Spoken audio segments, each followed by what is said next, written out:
and sugar. One sugar. Please.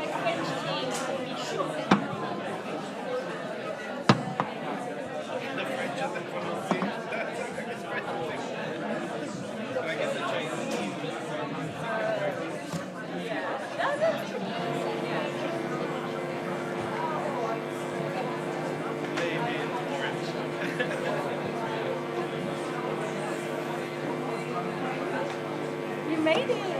Cool. Oh.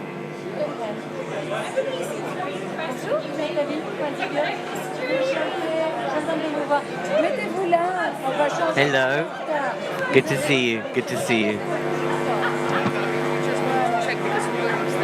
Hello. Hello. Hello. Hello. Un petit peu moins, plus agréable. Oh. Do you want to do my thingy? Try check it? Because it's not comfortable either. The way you did it yesterday was perfect. No, but there's something. No, actually, I don't know whether this is. Yeah, it's okay.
I prefer to start.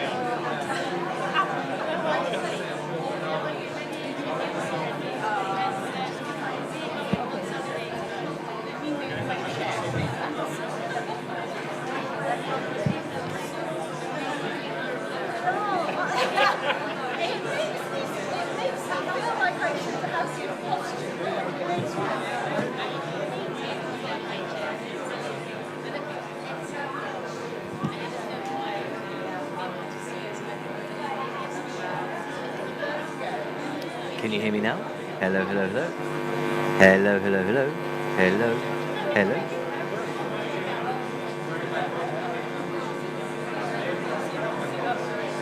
It's not working. It's not working.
Hello. Yeah?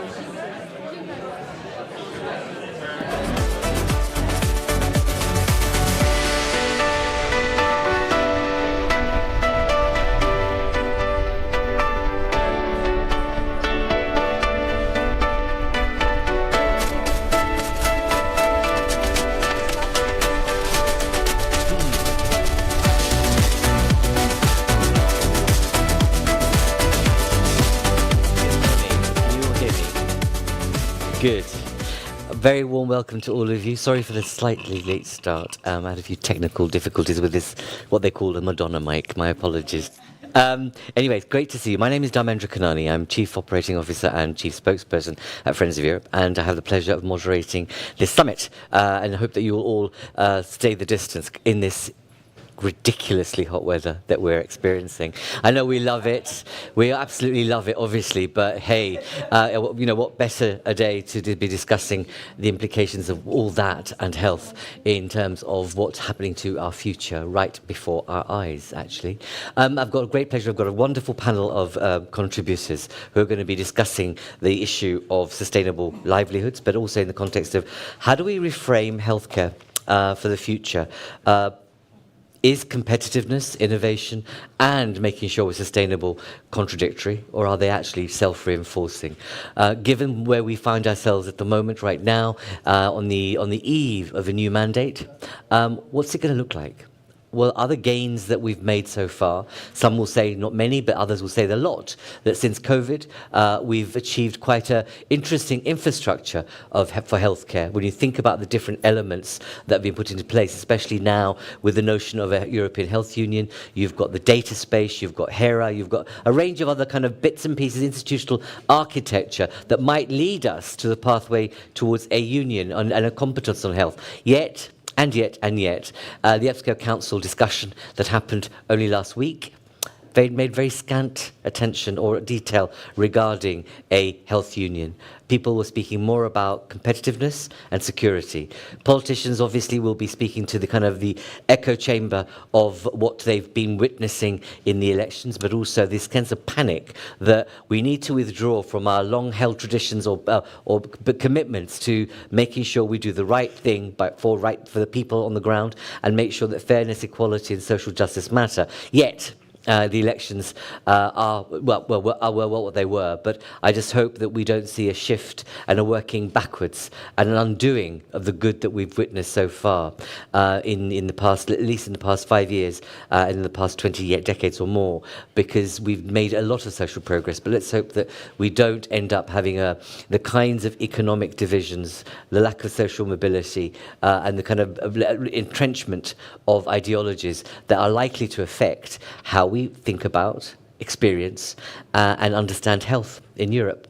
So it gives me great pleasure that we've got this interesting panel of folk. We have a minister online who was unfortunately couldn't be here with us, but very pleased to welcome you. Thank you, yes, waving away. Thank you very much for that. I wanted to start with you, actually, Jakub, that you know you're at the council, you've seen what took place. What are your views on, and what's your reflection on where we find ourselves right now? Share with us that your sense of, you had that conversation, you've part of these conversations for some time, but are you kind of feeling a sense of optimism still? Are we moving? Do you feel we're going to still move in the right direction, Jakub? No, I believe we move in the right direction. And hello to Brussels. It's great to see you, all of you. But to be honest, I mean, if I could somehow express the feelings, or let's say the atmosphere, at the council it's mainly about the political topics, and all of us who are sitting there are somehow politicians. And what I feel is now the message, or let's say the topic which resonates, it's, let's say, much basic need of access to basic medicines. Unfortunately, yes, of course, the pharma package and the development on the market exclusivity and all that protection was, of course, the topic. But then you see, that majority of the member states are really dealing with the issues of supplies of very basic medicines. So yes, of course, the sense for innovation is there. We know that we have to really, move it forward. But on the other hand, we see, that we have problems, with the basic care. Doesn't matter if it is the treatment itself, I mean, the pharmaceuticals, or the APs or the nurses. So we are really talking about the sustainability of the system. So yes, I know, that the topic of today's conference is the innovation. But you asked me, what was the sense and feeling, on the council. And unfortunately, or maybe not. It's more about how we can sustain the system itself, and of course how the innovation could fly. But yeah, the topic and the feelings are like this. And in terms of your sense of whether innovation, I mean, given that innovation is going to be absolutely essential to move us forward in healthcare, especially when we think about the role digitalization has played, how it can create economies of scale, how it can make healthcare even more efficient and faster, cheaper and better. Do you think that agenda will still stay alive as we move forward? No, absolutely. And I believe, it will be the topic of the Hungarian presidency. You probably know that there was the question, from the Belgian presidency. There was 4 scenarios, and for majority or for a number of member states, it was very difficult to find, the one of those possible scenarios as the one they want to push forward. And it was very difficult, to find the joint opinion on those 4 different scenarios. So yes, we will definitely focus on that. We will try to move it forward as fast as possible. But unfortunately, till now, there is no, let's say, joint view on how we should move forward. Okay, which is a disappointment given all the lessons we've learned from COVID, that it was probably the biggest example of collaborative practice and the ability in adversity to do the things which we thought were unimaginable. And actually, yet here we are, less than 4 years later, we seem to have lost the lessons of that. But Jakub, I'll come back to you in a moment or two. Let's turn our gaze to the Commission. Natalie, good to see you. I'm glad you could make it. Tell us a little bit about, from your point of view, given where we find ourselves, what's the outlook on living longer and better in the context that we find ourselves, given that that's going to have an economic cost too?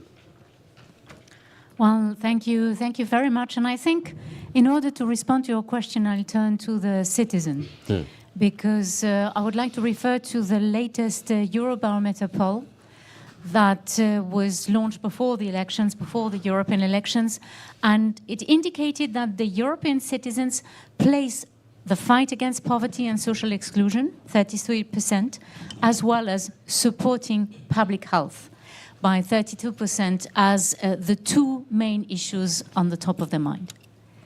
The question is whether we can look at the issue of the future of the health system in a silo approach, or whether we shouldn't look in an integrated manner. And I would be more going into the second type of thought. We need to think to ensure more equality in access and sustainability for EU citizens in the face of demographic trends, potential future crisis, I mean current crisis, ongoing crisis.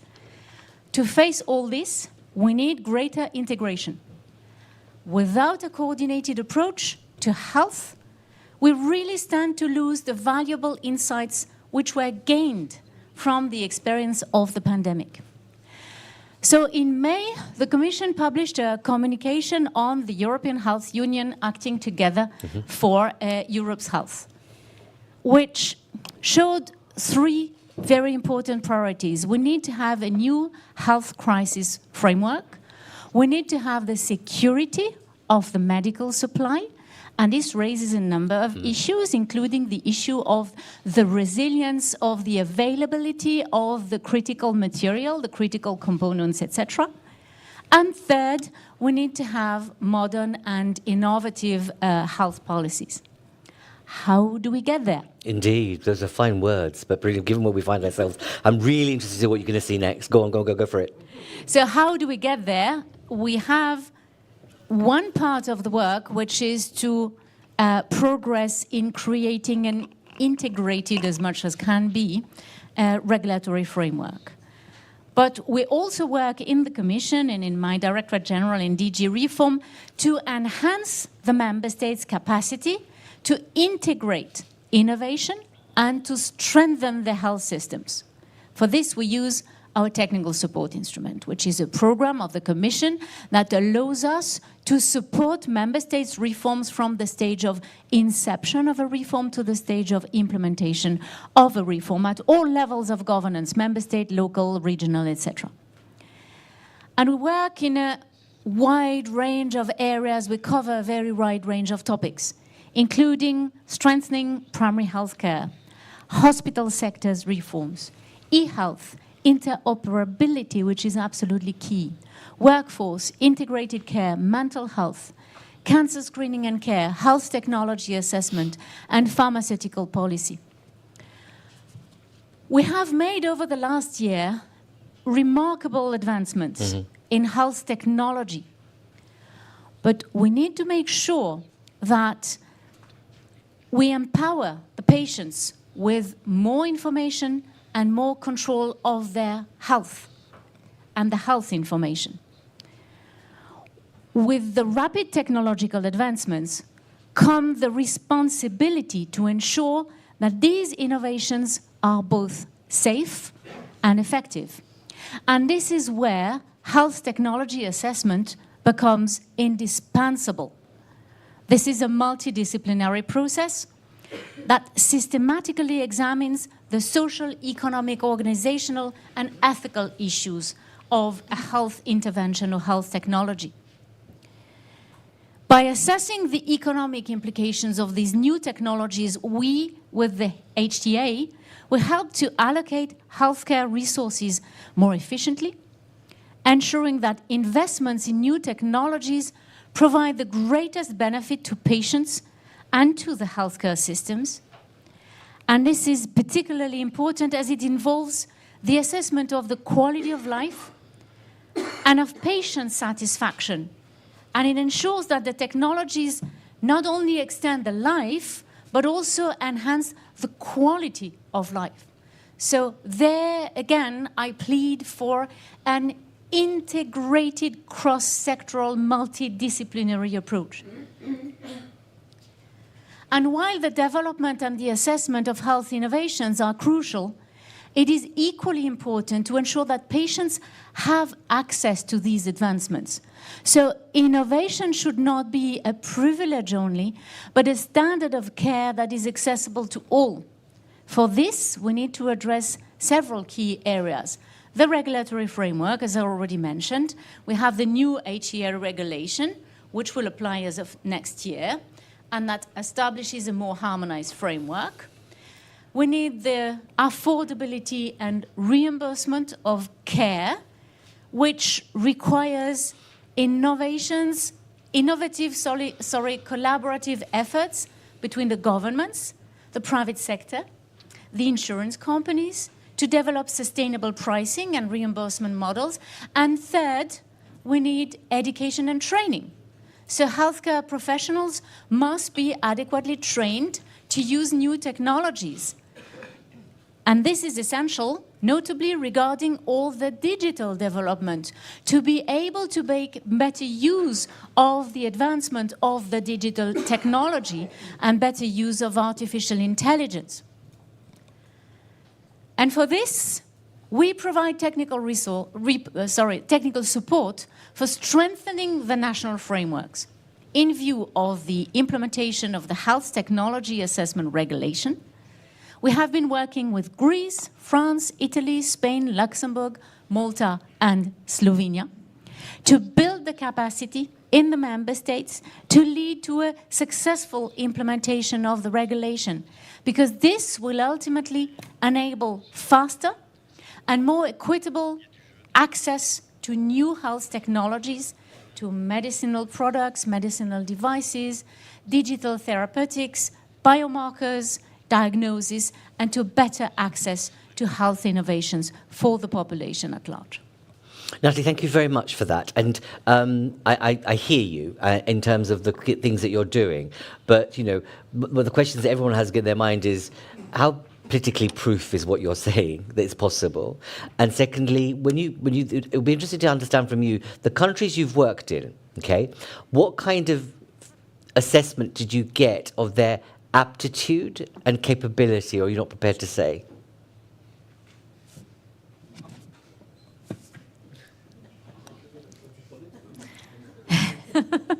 Okay. It's a very interesting question. Let's say that if they come to us for support, it means that they consider It's that important. support is needed and support is important, and support will be in the interest of the further development Sure. and innovation in the Okay, sorry, I health put you in a system. hole there. I didn't mean to. Let's put it this another way. How collaborative were they?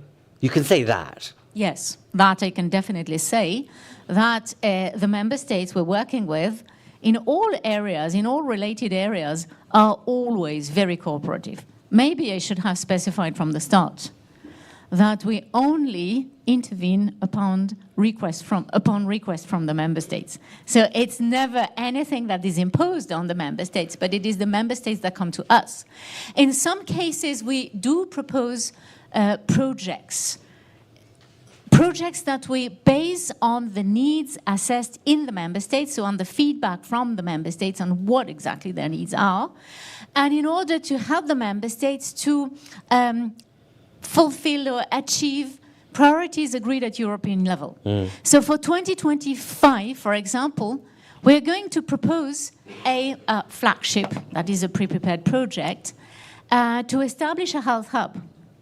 If you look at the conclusions of last Friday's EBSCO, you will see that the Council has invited the Commission to work to establish a health hub, taking into account the results of a pilot project driven with the support of the technical support instrument, which was a project to help to facilitate better health spending, better quality of health spending, and better access to health spending, notably through a hub that is going to facilitate access to the different programs that exist in the European Union that are accessible for health.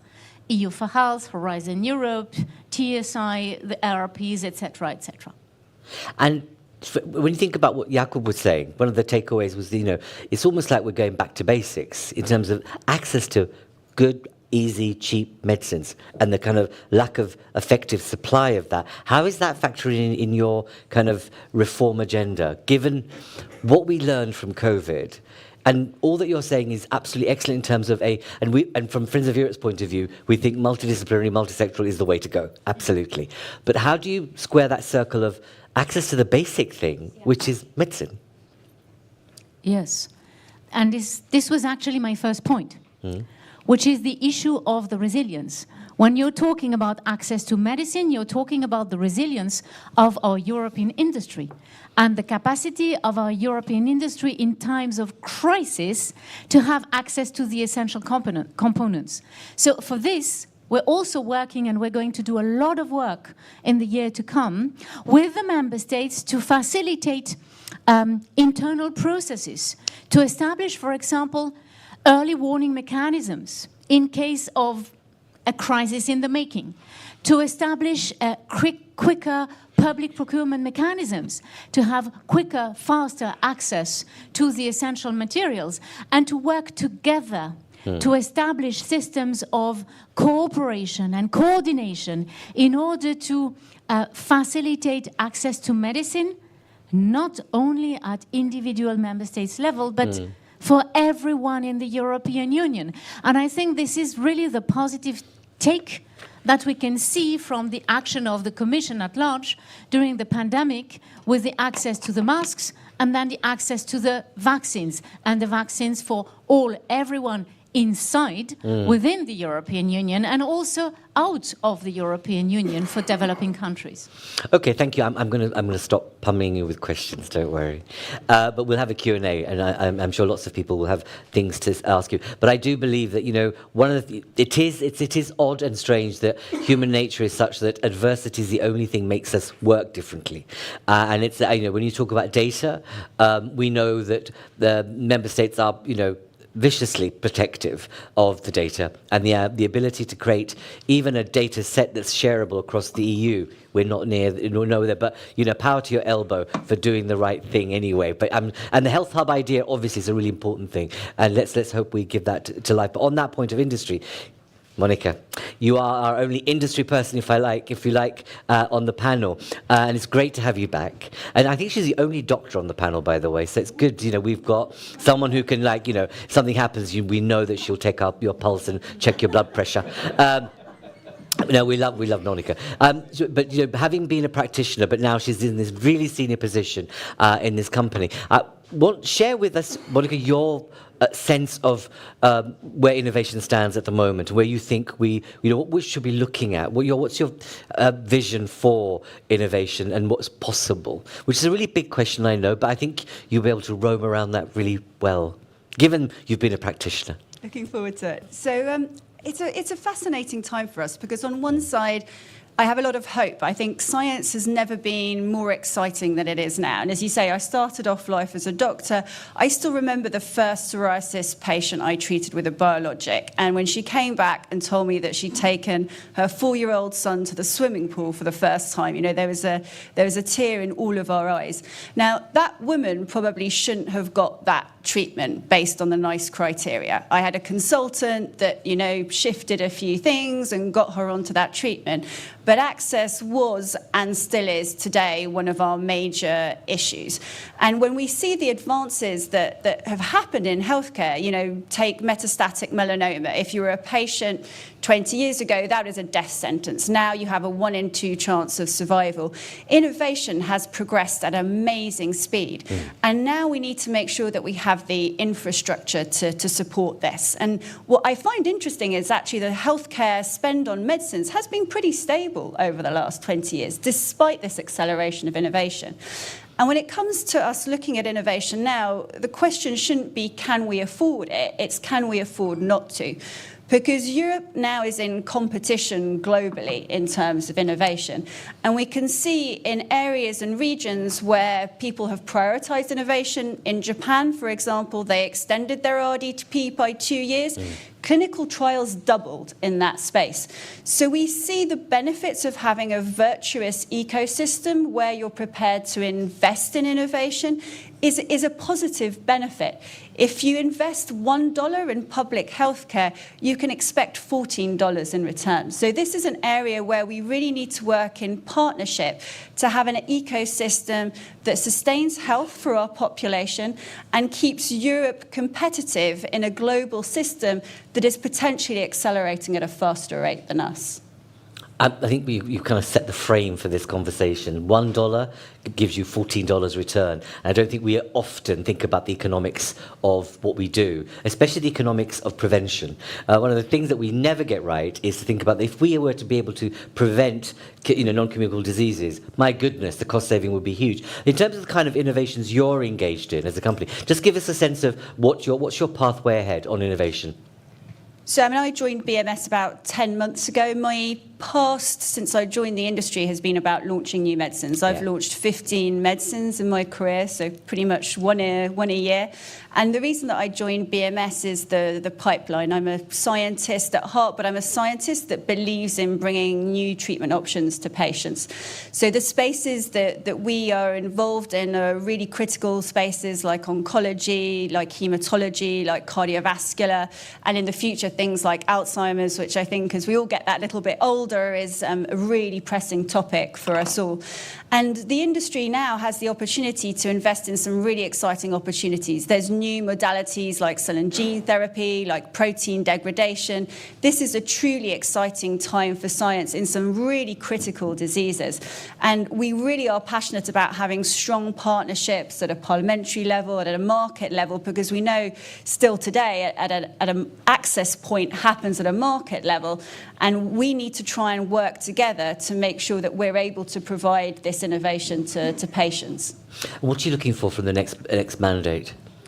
Open and transparent discussion. At the end of the day, I firmly believe that we have the same common goal, which is firstly to provide universal access to patients, secondly to provide an ecosystem in Europe that allows us to flourish, that allows us to invest in clinical studies and build that ecosystem that brings that innovation to patients. And when you share a common goal, I have to believe that if you come together at a table, you can talk about innovative solutions. How can we really have this strong strong partnership that delivers results. But we have to do this from a foundation of supporting innovation, believing that this is not a cost, but this is an investment for us in Europe.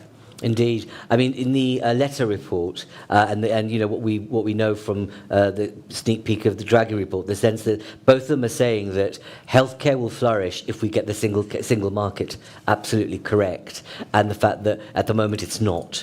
I'm not going to ask you about that, but I'm just, as a segue into this conversation, that both of these big guys are talking about unfinished business of what the European project was about, namely the single market, but also the fact that in letter is saying that as we get older, we are not even planning for the social care needs that we need to have in the next 10 to 20 years, basically. So there we go. That's kind of the issues that we have. It's over to you. What questions or issues would you like to raise? Any concerns, any questions, either of any of the panelists or just of each other? Because you're here to not only to be passengers, but hopefully interact in the discussion with all of us. Excellent, sir. Thank you. Please, we have a mic on its way. Please just say who you are. Okay, so I'm a technologist, not a medical doctor, unfortunately. But as a technologist, I have quite some experience in road mapping. Your name, please. Sorry, Fokko Wieringa from the Netherlands. I work for IMEC. IMEC is what they call the watering hole of the semiconductor, the chip industry. Everybody comes together there, and pre-competitive new technologies are being developed.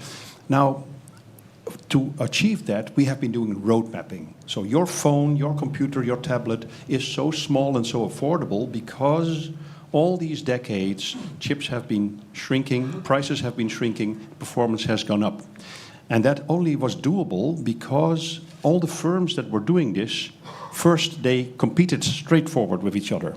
But then they realized to make the next node, to make the next step in miniaturization, the cost would be so high, the investment would be so high, none of the big players could do it all themselves with the investment.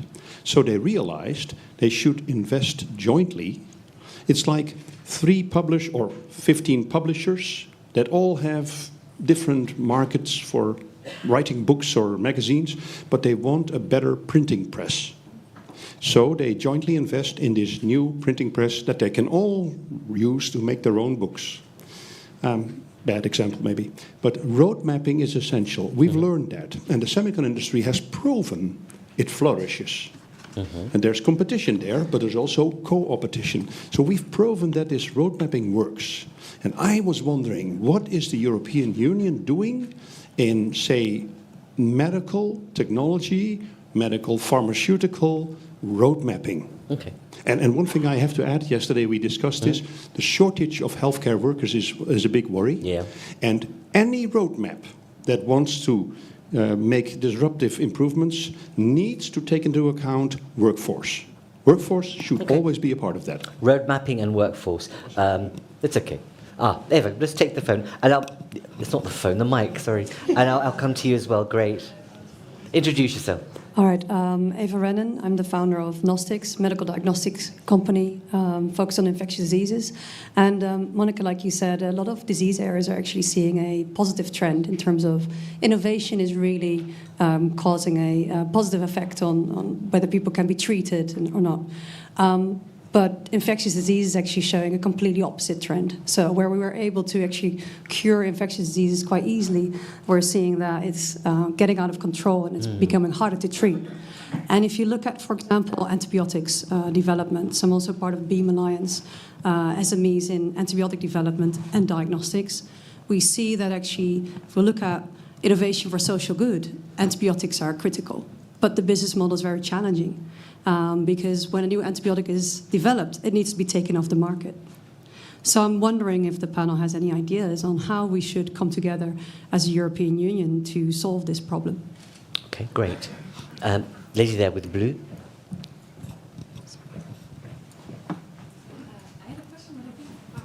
No, I was actually... No. This is great.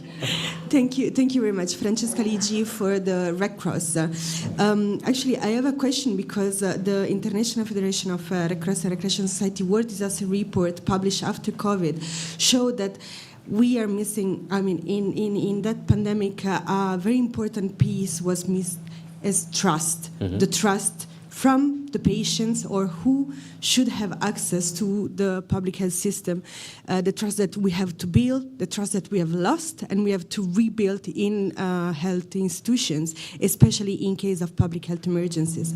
So it's good to talk about innovation, efficiency, but if we don't have the trust from the people that needs health care, we are not going so far. So what would you like to see happen then? How, from your perspective, what are the things that people like a minister like Jakub or the politicians we've got here on the panel, what could they do, in your eyes, to help rebuild that trust or even build that trust? I think that an important step is to involve the workforce, as we said, to be more close to the people, but also health literacy. It's super important to give the instrument, the tools to the people to understand what is happening and what they can do with the support of the public health institutions. Excellent, thank you. Just here, lady.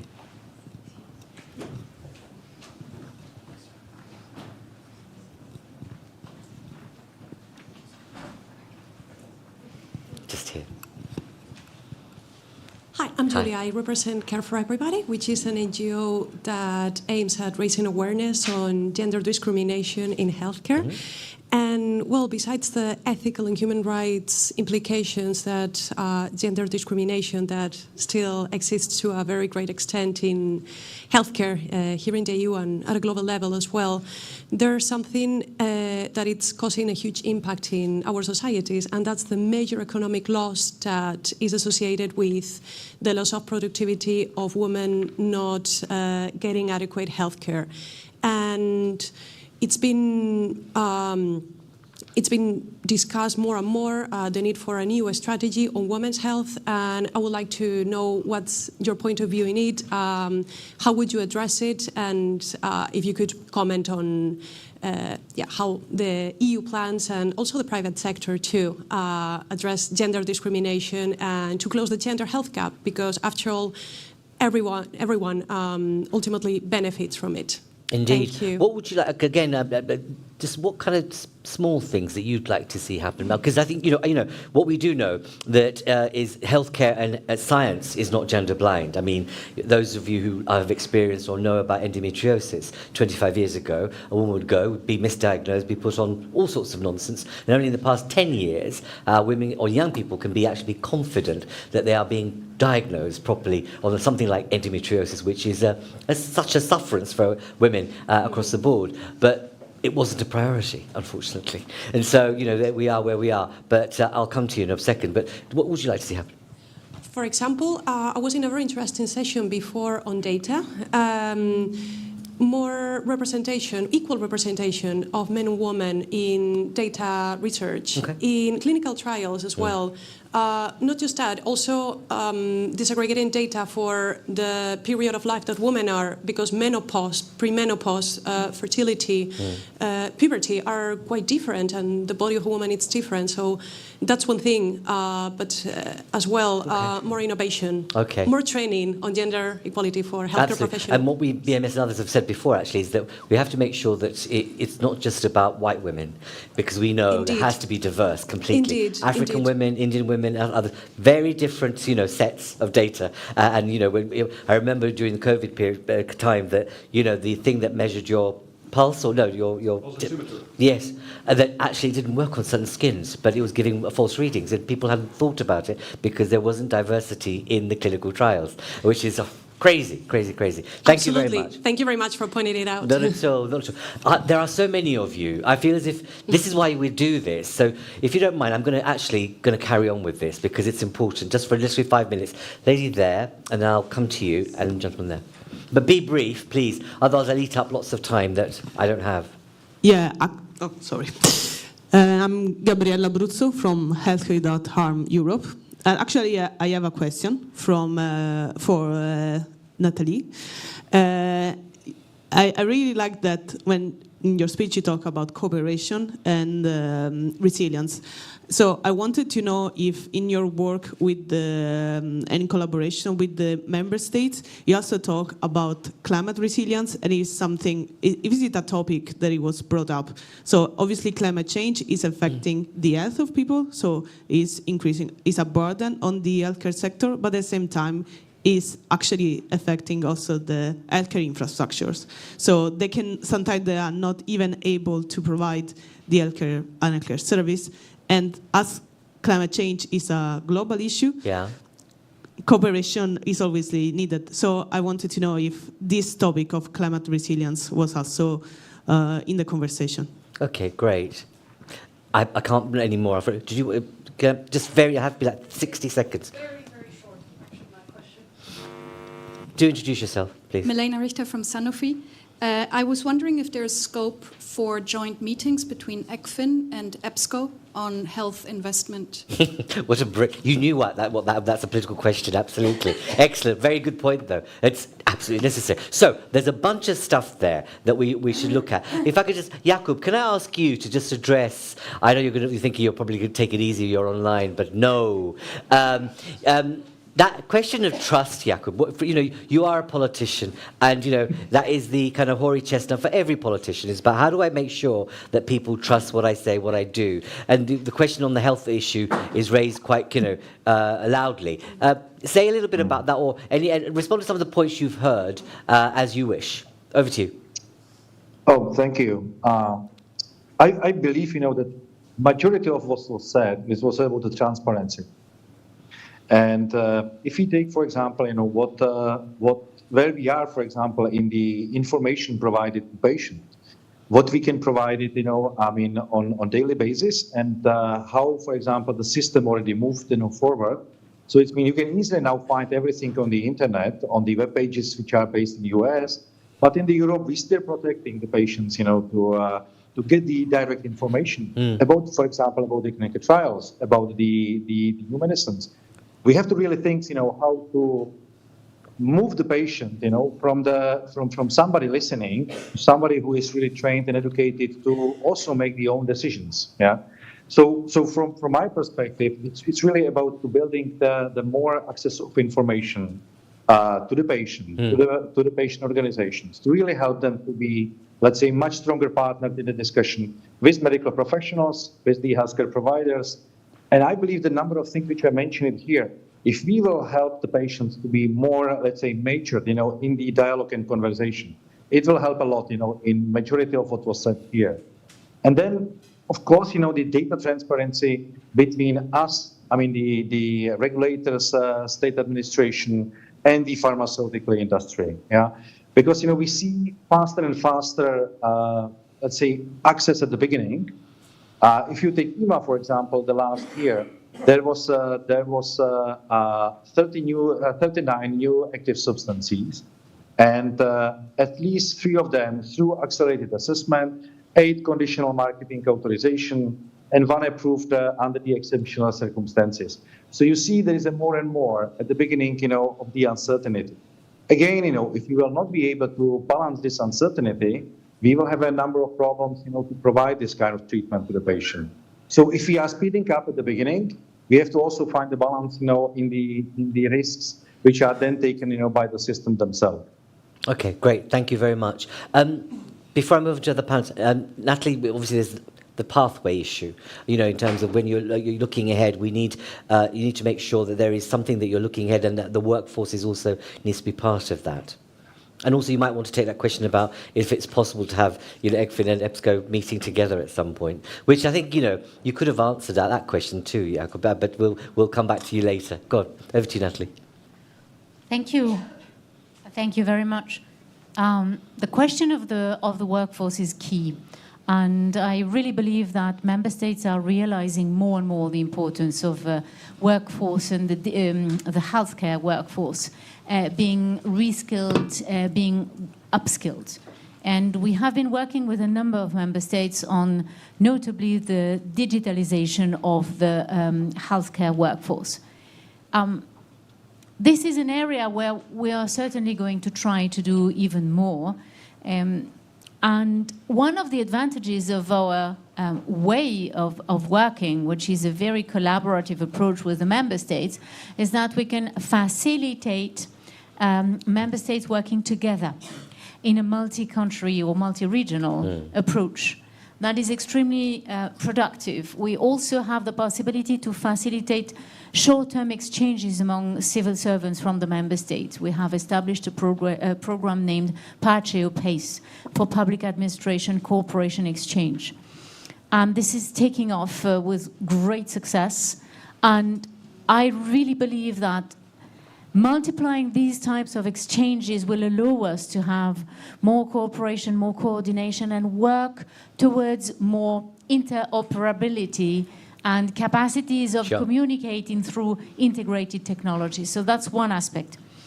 I also wanted to come back, if I may, to two other questions. The question on climate, and I really like linking different topics, because who would be initially thinking of linking the issue of the green transition with the issue of healthcare and health union? Well, I'm delighted to let you know that we're actually working on this in the context of our ongoing project and almost closing project of a health hub. Together with the Austrian government, we're working on a project on the greening of the hospitals. And this is a project of which we are going to try and take lessons to possibly share with the other member states. So we're really trying to take into account there, it's one example of one project, but we're always trying to take lessons from the project that we drive in the member states to conceive further projects to offer to other member states afterwards.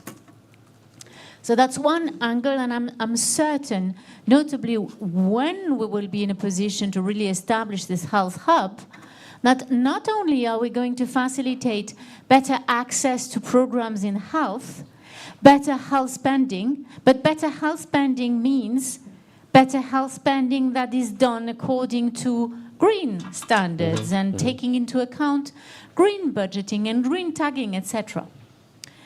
The third point on which I wanted to react was the question of gender, which is very interesting because we're actually preparing a Gender in Public Finance Academy, and I was looking if I could find some more information on the program. Is that brand new? Are you just making an announcement just now? That's really good. This is completely new. This is something that would start being implemented in 2025. So we're presenting our ideas to the member state on the basis of some work that we have done in the past, notably on taking into account gender in public budgeting, gender in policy mainstream, and there we would really like to develop this academy. So we have already contacted some potential partners, and do not hesitate to relay this when your contacts with the member states, because they may be interested to join this. We believe that this is a top priority, top priority to include gender considerations in public finance more generally, and in public policies more generally, and of course in health. But to talk about health and health experimentations, I think I should leave the floor rather to... That's really good news, and you should get together. You've got a potential. All of you, the NGO sector, are committed to this. Get in touch with Natalie, because that's a great idea. Because we've been promoting gender proofing and budgeting for a very long time, and I know that it's absolutely key. But we've seen only small movements, and it's good that you're escalating that. Monica, before I turn to our final speakers, react to what you've heard so far, but on the issue of gender, how is gender innovation featuring and factoring in what you're doing? Yeah, I think you've both articulated it extremely well, and this is a broader topic of diversity than just gender. We know that ethnic minorities are diagnosed later, cancer rates, treatments are not as highly accessed. So this is an end-to-end problem that we need to partner to support. So we've got a lovely programme actually in the UK that's partnering with ethnic minorities on making sure that access to cancer diagnosis are speedier. We also now have more engagement around understanding what are endpoints in and clinical studies that are relevant for different patient groups. And as you alluded to, very baseline, we need to make sure that we have diverse representation in our clinical studies, because that is foundational. And maybe links onto another point when we talk about collaboration, and I think Jacob articulated it well around data, that this is probably, as well as scientific innovation, we now have an extremely powerful opportunity moving forward around how we analyze the data sets that we have. There's an extraordinary amount of data out there. And for the first time, we have AI tools that will allow us to analyze this faster than ever before. And we've been talking around personalized health for well, as long as I can remember, which is quite a long time now.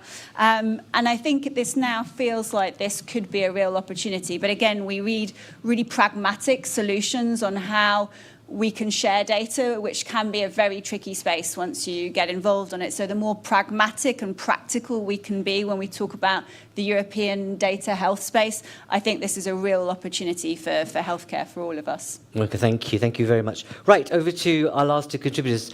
Thank you for being patient, both of you, Tomislav and Vlad. So Tomislav, will come to you first. Yeah, welcome back, because you were here last year. You've been a guest of ours on a number of occasions, and you've been always fairly outspoken and clear about what you think should be happening. So I want you to equally do that in the context of, as you look ahead to the next mandate, as we look ahead to what's going to happen in the next 4 to 5 years, what do you think we need to get right if we're going to get some of the discussion that we've just heard just now about how do we make sure innovation stays the course as we move ahead, but also your reflections on what you've heard from the EBSCO as well would be helpful. Yeah, thank you for giving me the word. So, I mean, a lot of things have been mentioned here, really. So I don't know from which part to start, but I think when you speak about innovation, the first thing is to finish what we started. So we did the first reading of the pharmaceutical legislation. Now we are waiting for all of the institutions to become become functional again, which will probably take at least 4 to 5 months. So we'll lose, unfortunately, a lot of time. But then we'll start the negotiations. And I think here we can really show what I think should be the main priority, that we need to determine what our priorities are, which industrial areas should be priorities of the EU. Pharmaceutical is definitely one of them. But if that is the case, and if we have to compete in the global market, where we are losing against China, US, etc., then we need to really look at industry as partners. So not as some kind of a boogeyman that some people in the European Parliament see that in that way, but we really have to see the industry as partners. So we cannot do it without the industry. I come from a former communist country. We tried to do everything by the state, but it didn't succeed. So definitely we need the private sector. Concretely on the pharmaceutical package, I think what is important is predictability. So if you want companies to invest, if you want companies to take on risks of developing new molecules, new medicines, and maybe 9 out of 10 will not get commercialized in the end, we need to create a legal framework which is predictable, which is stable. And definitely, I don't think that reducing incentives is the way to go. I think that the baseline should be in general kept as it is, but then to really focus and provide additional incentives in those areas where needs are the biggest. For instance, rare diseases, for instance, brain health that was mentioned so far. I see some experts in brain health here. So definitely retain the baseline to have predictability, but then to streamline and focus incentives to have investments in those areas where needs are the biggest. So I think that should be kind of the idea of the pharmaceutical package, of course, with all the measures that are already there to stimulate affordability and access. But we also need to be aware of the fact that this legislation is not a silver bullet which can resolve all the issues of access to healthcare, because the biggest competences here, biggest responsibilities on the member states. So pricing, reimbursement, procedures, etc. So here definitely EU should work together with the member states, but this legislation is not the legislation which can solve all of these problems. So there is also the Transparency Directive, Cross-Border Healthcare Directive, so still a lot way to go. The other thing that I would like to also mention is the implementation of the health data space, which was also mentioned here. These were very tough negotiations. I'm glad that we were able to do it at the very last second, I would say, of the mandate, because if we hadn't done this, we would lose at least an additional year before it gets implemented. So now we've been able to achieve this before the elections, and now we really have the possibility to use all of this data, which is now not utilized across Europe, to really facilitate research, innovation, and development of new medicines. Here, what was crucial was to on one side, give the patients the control over their data, the possibility to choose what will happen with their data, but in the end we get data data sets which are unbiased and representative. And I think that the final compromise, where the opt-out is the basis, not the opt-in, is definitely the right way to go, because we have studies which show us that if we go for an opt-in, we will get much more biased data, much less representative data, and in the context of what was also mentioned in terms of the gender issue, etc., I think this is also very important. So implementing now the EHDS, finding the budget to implement it, is also very important. In more general terms, I think what is important is that we keep the momentum on health. We already started to lose it. Unfortunately, we saw that to be very concrete when we lost 1 billion euros from EU for Health program for broader political reasons, I would say. So definitely fighting to keep healthcare as one of the priorities of the EU will be crucial in this mandate. And I think one of the most important arguments that we have, which is already mentioned here, is that we should look at healthcare not as a cost, but as an investment. Yeah. So this shift in paradigm is, I think, of crucial importance. To be concrete, in the European Parliament, I think the most important thing will be to get the fully fledged, separate healthcare committee. Because I was just about to ask you that. What's this potential of that? Because that's where you could hub power to a certain extent. Yeah, we have the subcommittee on health now, but it doesn't have legislative powers. No. Some political groups and some influential members from ENVI committee fought very hard against that because they didn't want to lose their power. But I think that these political groups are not in a position, as strong position as they were before the elections. And I can say that my political group, which is the biggest, the EPP, will definitely fight for this and will put this on the agenda, that we have a really fully fledged healthcare committee. Because of course the horizontal approach is important, but if we don't have concrete, strong institutions on healthcare, then we will not be able to put focus in different areas of health. I mean, just look at environment as an example. So environment became a priority. It got executive vice president of the commission who was focused on environment. We have the ENVI committee, which was 90% focused on environment in the parliament. And then with such a strong political background, such a strong political framework, we were able to have this environment in all policies approach. So first we need strong political will, strong framework, strong investment, strong institutions on health if we want to spread and really have healthcare in all policies that we want. Is that what you're going to say? You know, we're in a public forum. Are you going to work for a health committee to be established? Yes, I've been saying this all along. There's I'm very direct on this issue. Good. I mean, we have also some more general issue about the fact that... No, but Tomislav, you're absolutely right, because the ridiculous nature of what we find ourselves in today is having to argue that health is an investment in our economy and our future well-being. Given what each of these politicians have experienced through COVID, you think, really? It's a But look at European semester, for instance. So European semester started as focused on austerity, cut costs, cut spending, balance the budgets, etc. But now things have really changed. So now if you look at country-specific recommendations, we actually see healthcare as an end in itself already. So we really see a shift there. But unfortunately, there are still some colleagues, some from my political group, who say we don't want this to become a Christmas tree, etc., etc. It's like a list of good wishes, etc. Which in general I agree with. But as I said, if we change this perspective that healthcare is only a cost and see how much it contributes to the as an industry, as a very high added value industry, one of the biggest industries with biggest added value that there is, how much it contributes to our competitiveness, how much it contributes to the working environment, to possibility to prolong working years, to be more efficient, more productive in the industry, in the economy, etc. I think definitely we have all the arguments and we have data which show how that healthcare is an investment and that really economy in general can benefit from it. But just one last point, I think EU has another broader problem that we need a concrete common European industrial policy in general. Absolutely. And this, because, for instance, if we have very strict state aid rules, if we don't allow our member states and European Union to provide incentives, concrete financial incentives in those areas where needs are the biggest, where we have to compete against the others, and the others do give subsidies to their strategic industries, then we are kind of fighting with both hands tied behind our back. So I think that in general, of course, not in all areas of industry, but I think in some strategic areas, we really have to think about broader range of issues, broader range of incentives. We should also include at least partially public funding as well, at least for some parts of the, for instance, of research innovation process, etc. Let's hope that you become the new health czar of the EU. Because, you know, what we do need, you need a compelling narrative that's not bullshit, excuse my language. You need something that has the economic weight behind it, and understanding that you need to take industry with you. And at the moment, we don't have very much of a vision of an industrial strategy in Europe. It actually can't even, it's not even the making, because it seems like last century rather than future focus. One of the things I'm going to just shamelessly plug is, and I hope you take this on board if you do get your health committee. So these are our 10 policy choices for the new mandate. We worked with about over 250 people across Europe and the world to think about what should the mandate do next time round. There's 10 policy choices here. One of them is to enable the private sector to be a shareholder in a good society. And what we mean by that is that actually we've got to a point where even BMS or others will think about, every chief executive of a private sector company I've spoken to says we are treated as a profit maker rather than an enabler of a good society.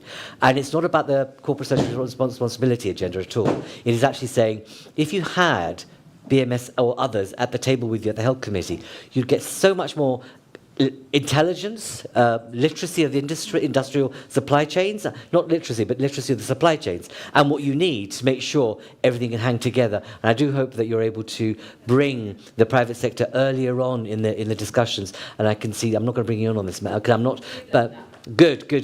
So, but I hope you do that. I'm running out of time. Vlad, it's lovely to see you. And congratulations, you're an MEP now. You've been the man's been a Minister of Health, in Romania, obviously, already, but he's part of the new batch that's been brought in, so it's really good. And he's also one of our European young leaders. It's great to see you in this new role. The first thing you should have mentioned. I know, absolutely. But I don't want to brand ourselves too much. That's just far too shallow. You're a new MEP. And we've just heard about the importance of a health committee. Will you join forces with Tomislav to create a health committee? But also, what kind of thing will you do on the innovation side? Because one thing that none of us have answered, actually, on the panel, is a very serious question ever asked about infectious diseases. There's a crisis in the making in terms of AMR. We know right now, and we're seeing people being so, I suppose, dreadfully treated, being wrongly diagnosed, and actually being given more antibiotics, which don't actually work. So, threefold. Will you pump for a health committee?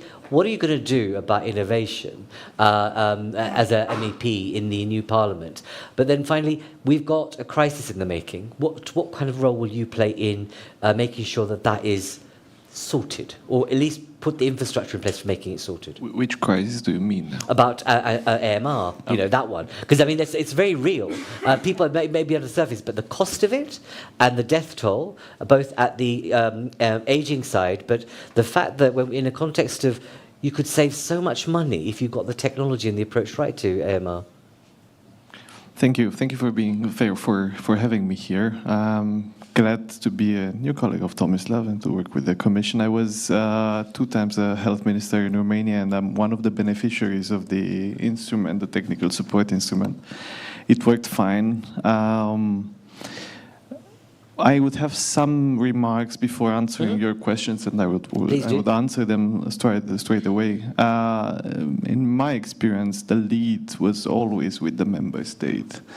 And I'm listening to your questions and what has been discussed. I was just wondering whether the energy, the power can always come from the member states, or some of the issues should be rather approached. For some of the issues, we should rather have a central approach, with the Commission being in a much more powerful role. Now, one example would be the climate issue. As a health minister, I would have loved to be able to even discuss about putting these topics together. But I had 30 other issues that were pressing, as in hospitals burning during COVID because of all the infrastructure, such as statistics being totally wrong, such as essential medicines missing. And I have a list here of frisium, bleomycin, cisplatin. Some might ring a bell for the doctors here, but not only. These are essential medicines that are currently missing from some countries in Eastern Europe, Romania for sure. And then are the other issues that are pressing, where the approach, I think, can only be an European one, like the healthcare workforce. I don't think that any particular country can really solve that problem by itself. I know for a fact, I'll just give you 2 or 3 data. In Romania, by the end of this European Parliament mandates, half of the GPs will be 60 years old. Half of them. Mm. And that goes for Romania, that goes for Bulgaria, that goes for Poland. I think that is valid for Italy as well. Half of the Romanian doctors have left the country. From 2009, not over the last 2 centuries, but from 2009 to 2015, 6 years, half of them. So 1 in 2, because of lack of investments in the healthcare infrastructure, because of lack of investments in healthcare in general, because of political turmoil and so on.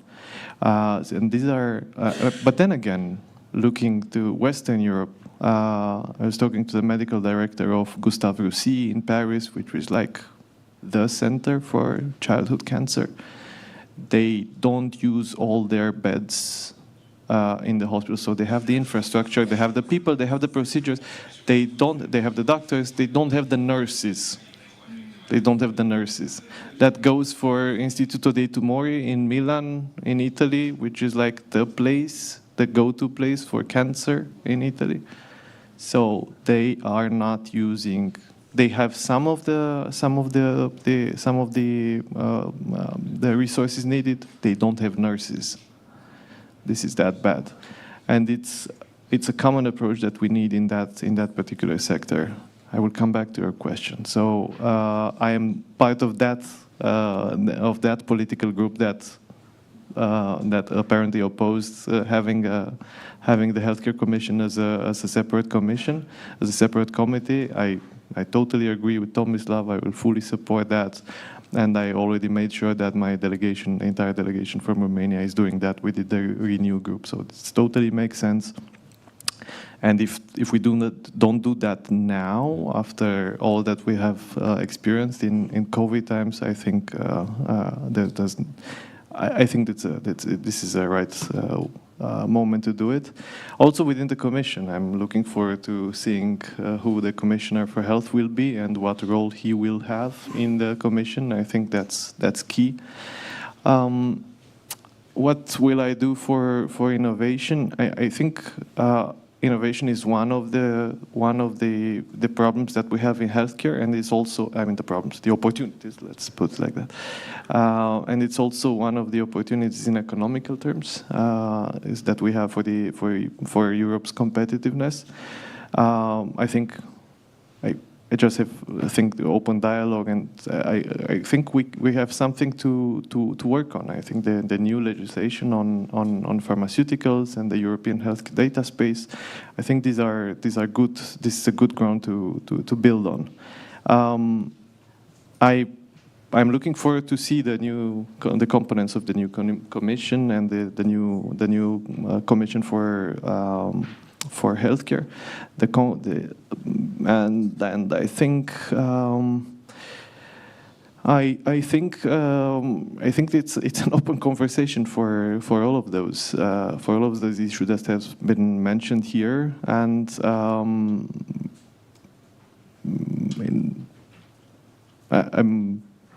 looking forward to it. Okay, so all right. I'll just. That's okay. No. But you have been through when you explained. The kind of you create the reality check of what happened during COVID. And I'm not sure that we've fully learnt the lessons or continuing to do the right things. It's kind of there's great, what Natalie's saying is absolutely great. So on the one hand, you have this kind of bolder ambition, but the reality is on a member state level, it is so variable. And that's just the reality of the situation. I'm going to make sure, because I know there's so many hands up. And if those of you still want to speak, so can I get someone with the mic straight down here in the middle, please? Great. So gentlemen here, are you still wanting to? You don't have to. I'm not, you don't have to, but go for it. Introduce yourself, please. Hello, my name is Mihai Todirica. I'm a member of National Administration Association, Romania, Slătiol.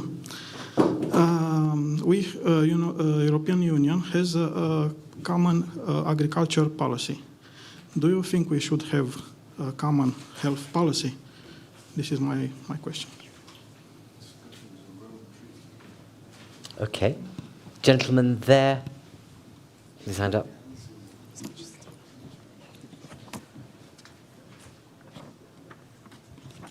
Thank you. Pablo Sagredo from UNEP, the United Nations Environment Program. And I want to pick actually the question that you had asked, Vlad, on AMR and kind of how you see the development of this crisis and what role the EU is to play there. I'm especially worried about the environmental determinants of AMR and how the EU is addressing that and the main drivers of AMR in the environment, which UNEP has identified as the pharma industry, as the food systems and agriculture sector, and of course also as the healthcare sector. So how is the EU planning to address that? So that's kind of a broad question there. And I also wanted to, I would have liked to hear a little bit more about prevention and the cost effectiveness of prevention.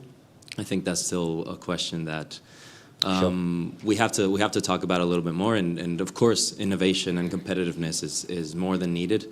But yeah, how is the EU addressing this issue as well? And how are we pushing for prevention at source and upstream prevention?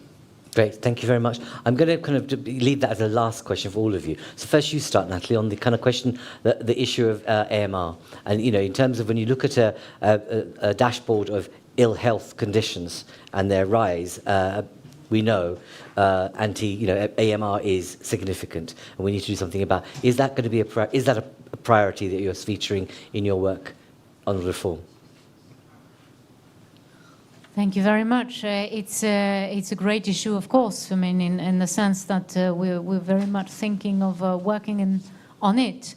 But everything we do depends, of course, on the member states coming to us to work on it. So there, we may be thinking of building a flagship for the following year. But for the moment, we are very, very responsive. And we're also trying to help the member states, for example, to build multi-country projects. So because we have challenges which are being met by several, if not actually all the member states in the area of health, we really believe that it's very positive to work together and to try and establish and build and develop and share good and best practices on topics like this one. Will prevention become the mantra for you as you move ahead? Do you think you'll have the wherewithal to be able to say, politicians, prevention matters? Doesn't it? Okay, brilliantly said. I won't test you further because I know you are a civil servant, so I won't put you in a tough spot. So I'm going to work through backwards. So Tomislav, you give us a sense on AMR. I want to say, because it's part of the pharmaceutical package. Yes. Maybe that was the most contentious part of the negotiations. So how we stimulate creation of new antibiotics? Because one of the problems is that we currently have market failure, so it's really not profitable to develop new antimicrobials, and without new antimicrobials, it's impossible to tackle AMR, right? So that was one of the most, I would say, the most contentious issue in the negotiations.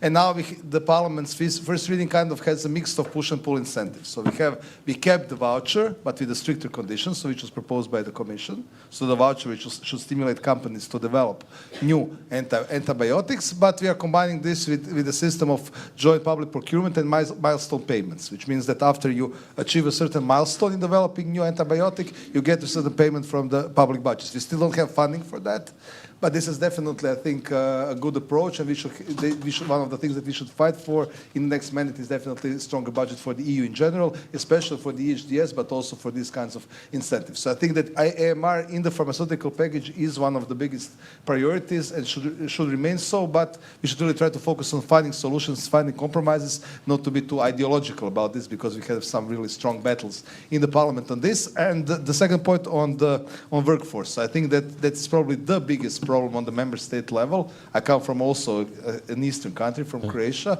We also had big outflow of medical professionals, and the EU can really do a lot to help that, to help to tackle this problem in terms of providing new investments into infrastructure, into equipment, into better working conditions, into new specializations. So, for instance, in my country, we are funding the biggest part of new specializations from the European Social Fund. So definitely EU can really do a lot, but I think we should have a more strategic, systematic approach on what to do this, because it's not just, for instance, medical doctors. I think in my country, nurses are the bigger problem.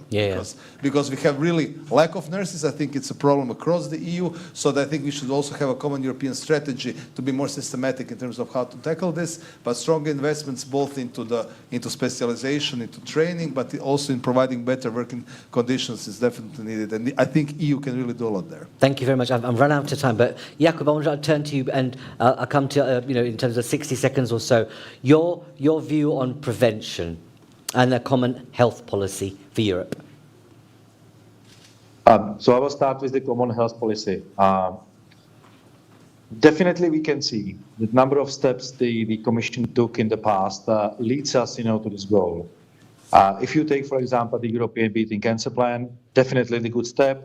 We can see there is a big request coming from rare disease area, from cardiovascular area, from number of therapeutic fields. We should have some joint approach, towards those therapies. At the same time, and I really appreciated what mentioned Tomislav, but also Monica. But at the same time, in number of European countries, we have no access to more advanced insulins. We have a very limited access to oncology treatment. So yes, definitely. I mean, there is a goal to have a joint European policy, on the healthcare, but we are still far away, from to have an equal access of patients around Europe, and to have the joint policy, we have to move, with the access of patients to treatment to, let's say, more balanced level, and then we can move it, towards the joint policy. So there's still a lot of things to do it, and yes, the pharma package is only the part, but definitely we have to first, talk about the speed of access, but at the same time, how to manage, that these innovations or those innovations who came to the system will reach the patient.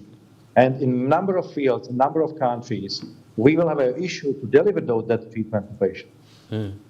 Absolutely. It feels that it's definitely a case that when you think of listening to both you and Tomislav and also Vlad, that there really isn't a single market on health access in Europe. And actually, parts of Europe suffer desperately with the lack of infrastructure and the lack of basics. That's for sure. I'm going to end with you, Monica, but come back to you, Vlad. Any response you want to make on the issue of prevention and a common health policy?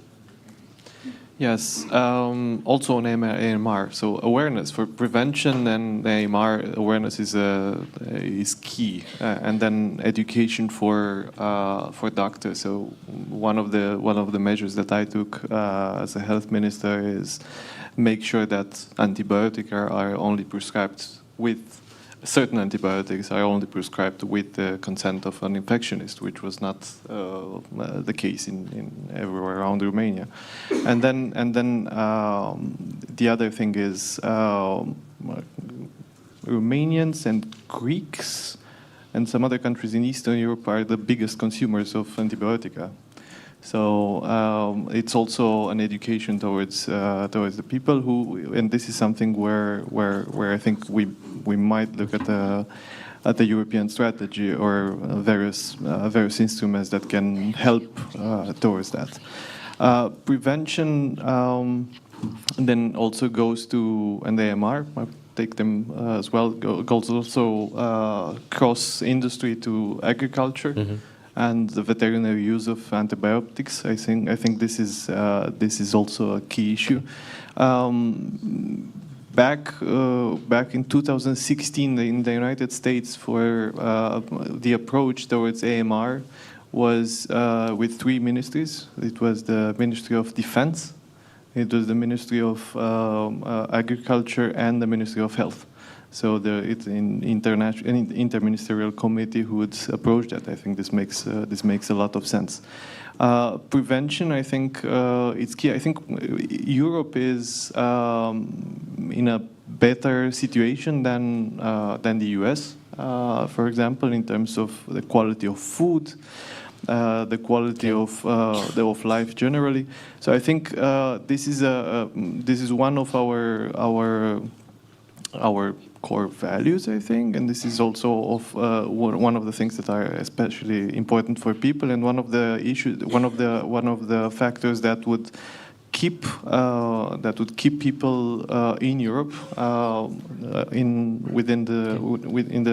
the next decades. Okay, thank you, Monica. 60 seconds. You're all about prevention, aren't you?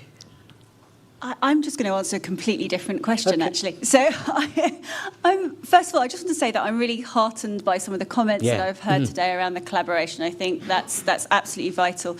And I do recognise Jacob's point around that access is at an individual state level. And if you look at the recent patient weight report, it's clear that there is an enormous disparity across markets in terms of both the number and the time to access. And, you know, it might not surprise you that Germany is at the positive end, but actually if you have a look at some of the other markets, it may surprise you where some of them stand based on their GDP and the choices that they've made.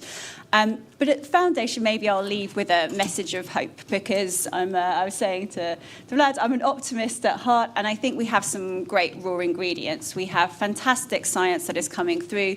Technology is better than ever at allowing us to make use of that science.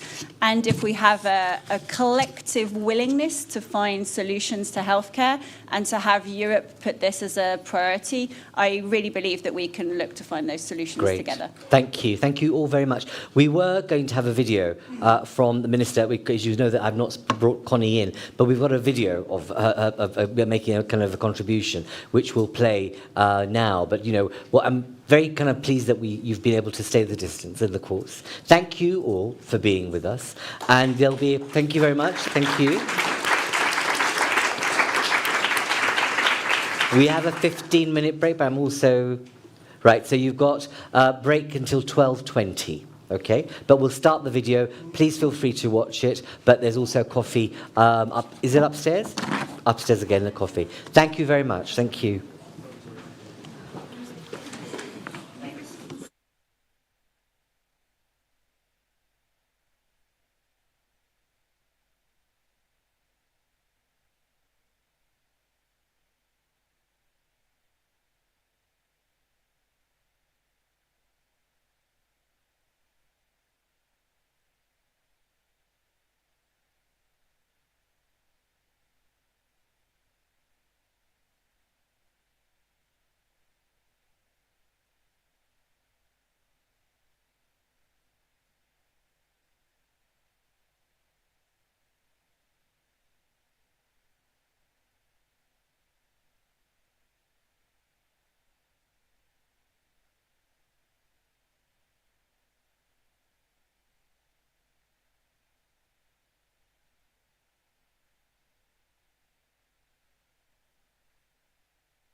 Oei. Tss. Tss. Hoe doe je dat, joh? Tss. Tss. Ça vient d'où, ça?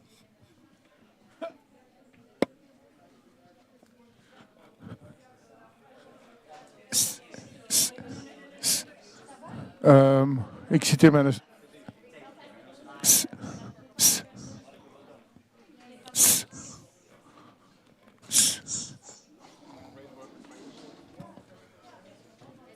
Ik zit met een zaal af te zoeken. Ik zeg maar, nee, dat kan toch niet? Ja, laptop ouvert keer.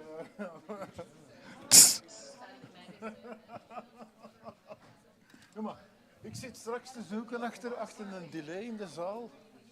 Waar zit dat? Ja, waarom valt mijn laptop altijd uit? Is dat, joh? Heb je toch gezegd, Waarom valt hem uit? Omdat hem in de prijs zit. Ja, voilà. Er lagen wat kabels, want zo was er één heksenketel. Er lagen wat kabels over en zo, dus dat niet echt 100% zelf natuurlijk. Ik zeg maar, bon, was onze IT-mens bij, zo kennen. Dat fliks.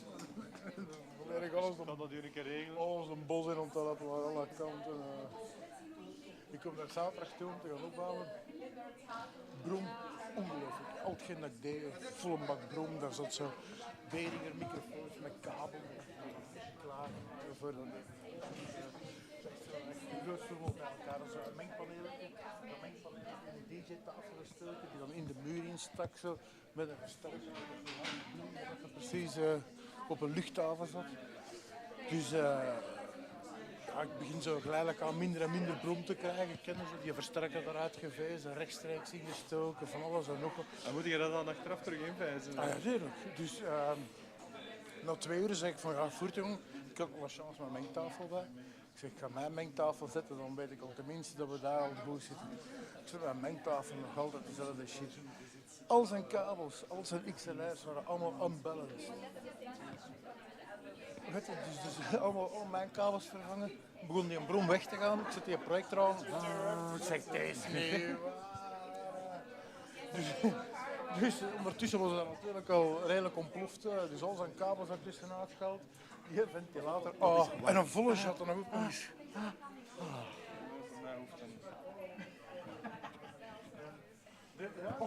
Wie had nog een hand? Het is alleen maar in één richting. Ja, dat is steek onder een gordel. Van boven naar bovenop, wel in de stoel geklommen, die projecten uitgetrokken boven, een andere kabel ingestoken. Ja. Dat stuurt dan een nevel aan natuurlijk.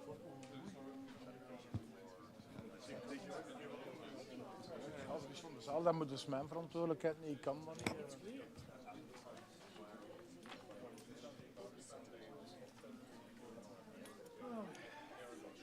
Maar heb je gezien wat je gedaan hebt? De flikken wel, ja.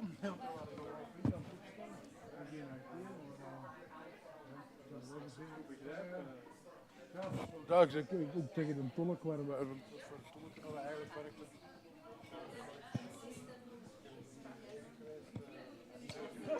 Iets dat normaal gezien de installatie was, de maandag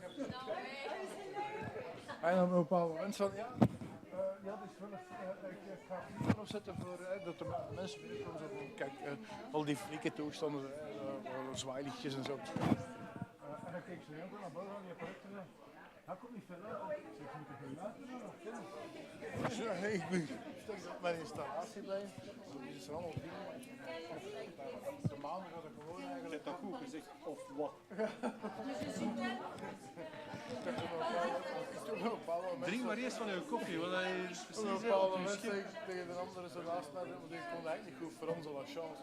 Ik zeg, geen proeven, of wat, kom er wat erop uit.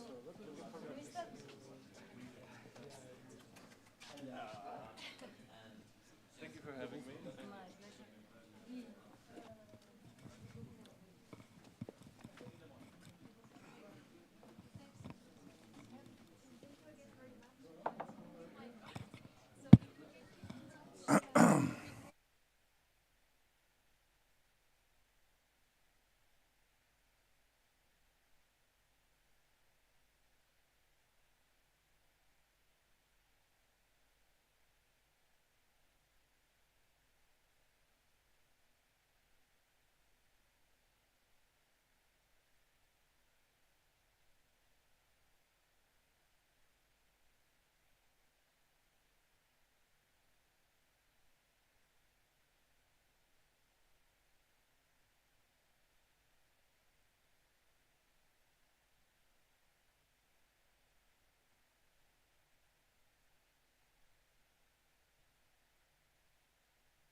Bye.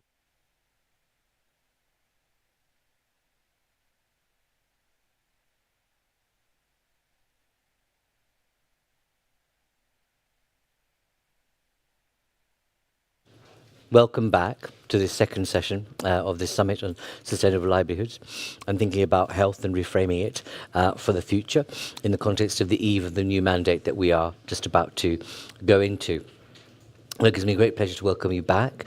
I'm not going to say much other than to hand the virtual frame to Gaia, who is an award-winning author.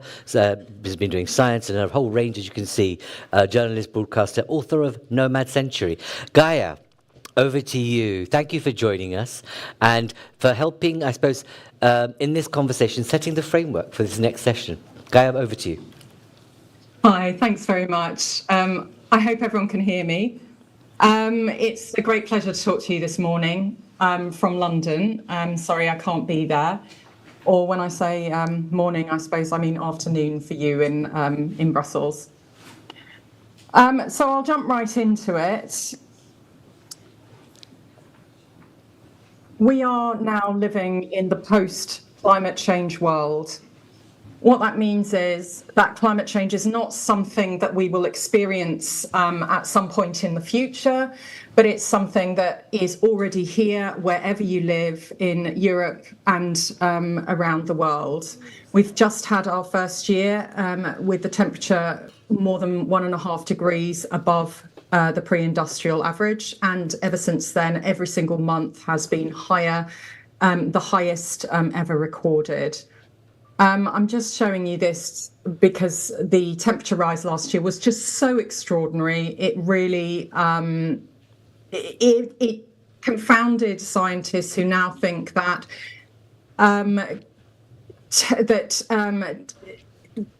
carbon dioxide emissions, that the temperature is more sensitive to carbon dioxide emissions than we first thought. And so we are starting to see some really quite extreme conditions across the world. More than 1,000 people died just this week in the Hajj in Mecca, but we're also seeing temperatures in the high 40s and 50s, and more importantly, nighttime temperatures being very high across the world. And that extra energy that we're seeing in the atmosphere is what is driving these heat waves, which sit on regions unrelentingly and causing these big issues. But they also cause much more violent storms and flash flooding. Hotter air holds more moisture, like we saw in Bavaria a week or so ago, as we've seen in northern Italy. So we are starting to see the European region already affected massively by fire, flood, drought, which affects agriculture, of course, and pushes up food prices, which enhances malnutrition if public health officials are not onto it in the poorest parts of our regions. And we do have inequality across the European Union, of course, across the region. Across the world, we're seeing greater impacts. We're actually seeing starvation from Sudan to Mali. There have been instances because of chronic drought. So in terms of the health impacts of what we're seeing, first of all, when infrastructure is affected and people are massively displaced, as increasingly is happening, you get issues of sanitation, you get issues and communicable diseases, you get the issues that we normally see in very deprived communities starting to affect a much wider population. And that occurs everywhere. This is the world's richest nation, the United States, being hit by climate disaster. You see it everywhere.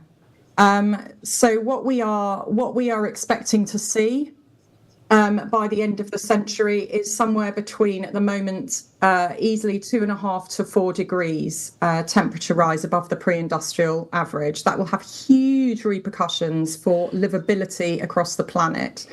Taking the Netherlands alone, we expect to see a large portion of it rendered unlivable. Of course, we will be doing our best to adapt many places, but we will have to have difficult conversations about where we retreat, where we abandon, and where we bolster up with adaptation. Not everywhere will be livable. If we look at the impacts at 4 degrees of the multiple impacts that we expect to see, which are fire, flood, heat, and drought across the world, we see that the tropical region is the most affected.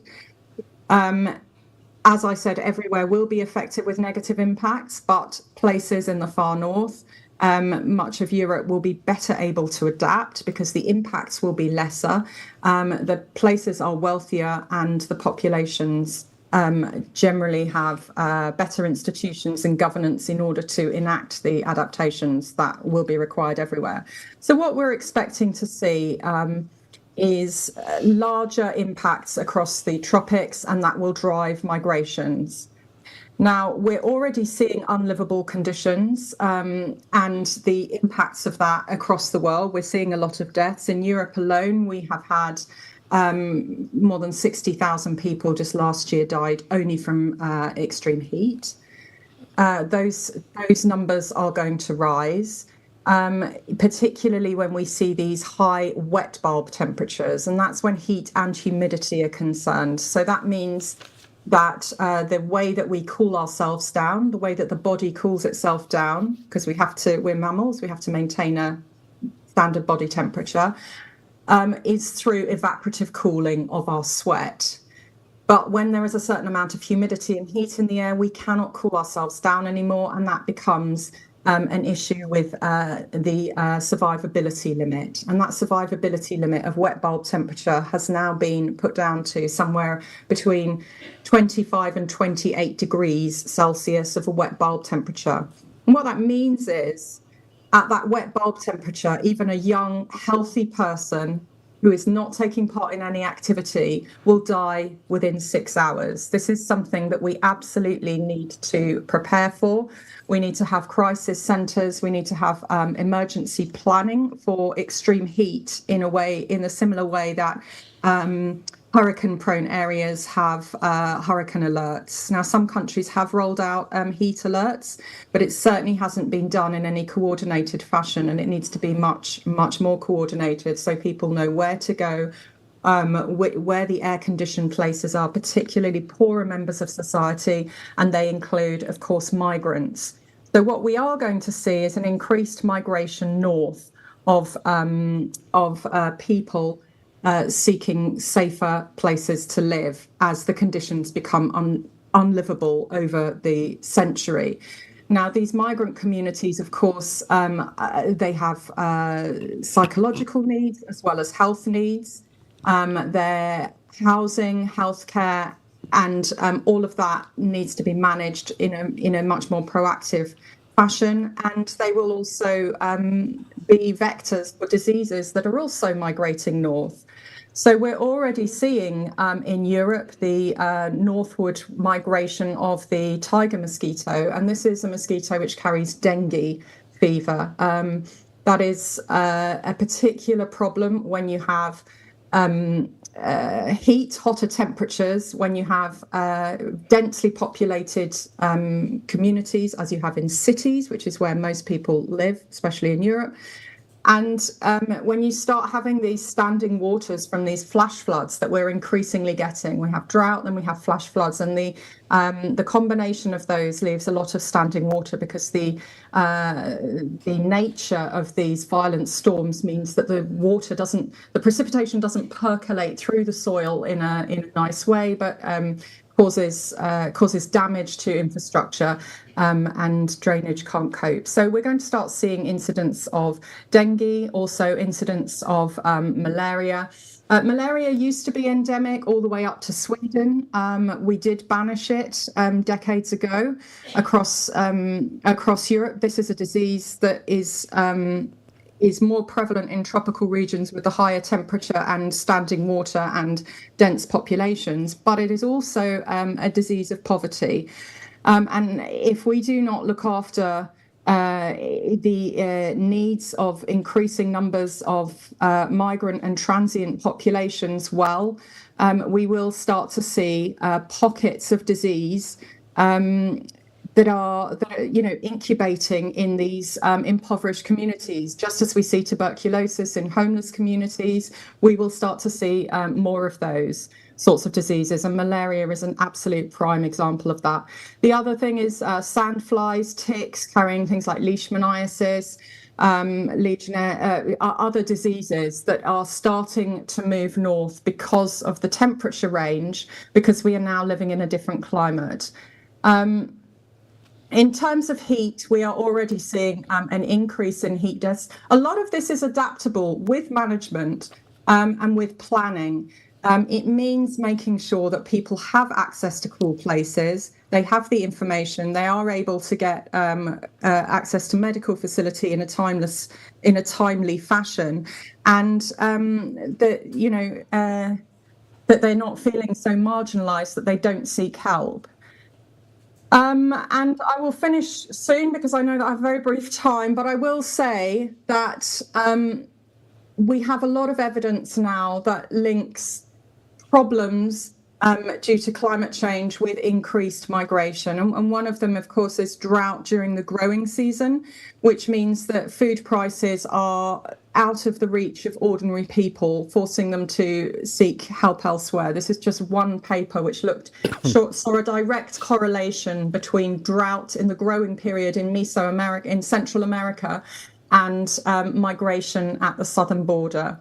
So how we deal with these issues, how we deal with our expanding human population, really will determine how we manage public health going forward. We are not separate communities of people who have for generations been living in one place. We are all of migratory roots.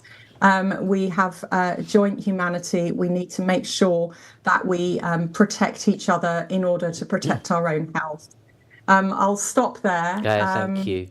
And thank you very much for having me on to talk to you today. No, it's a real pleasure. I mean, our session's going to be about, we're going to be talking about the importance of connecting public health and climate change. You know, in terms of looking at what you've done in a very sobering fashion and finally depressing fashion is the damage we are doing to ourselves and its likely impact on especially the most vulnerable in our communities, regardless of where they are, and the fact that we're going to see a very different world being shaped in a relatively short period of time.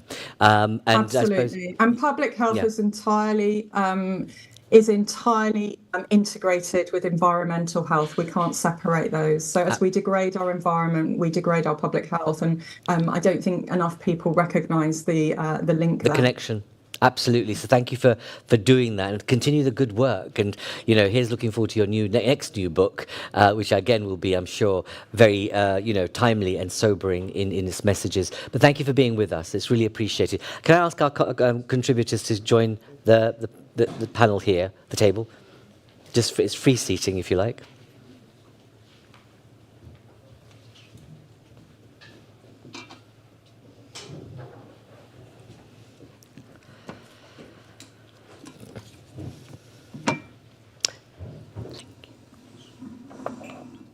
So we've got a kind of a whole range of contributors from, again, we've got the private sector, we've got a politician, we've got the commission, etc., and even a doctor to boot, again, on this panel. So it's good to have you all with us.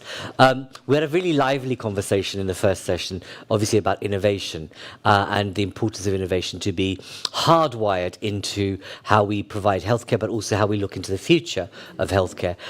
What this conversation is about is how do we make sure, as Gaia was just saying, that we kind of create a default position in our heads that decarbonisation and health and public policy on health should be hand in hand. They should all be connected, that we need to make sure that the carbon footprint of health is not outweighed by the benefit it seeks to achieve.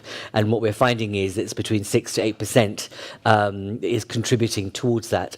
Ramanella, thank you for joining us. I know you can't be here in person, Marina, so it's good to have you here with us. And I'm going to start with you.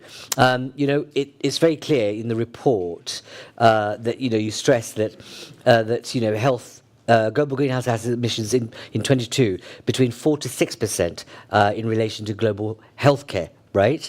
I'm not sure whether you were able to watch Gaia, which was very sobering indeed. Given what you've heard, tell us a little bit about what you're doing in terms of accelerating solutions for decarbonisation of the health sector.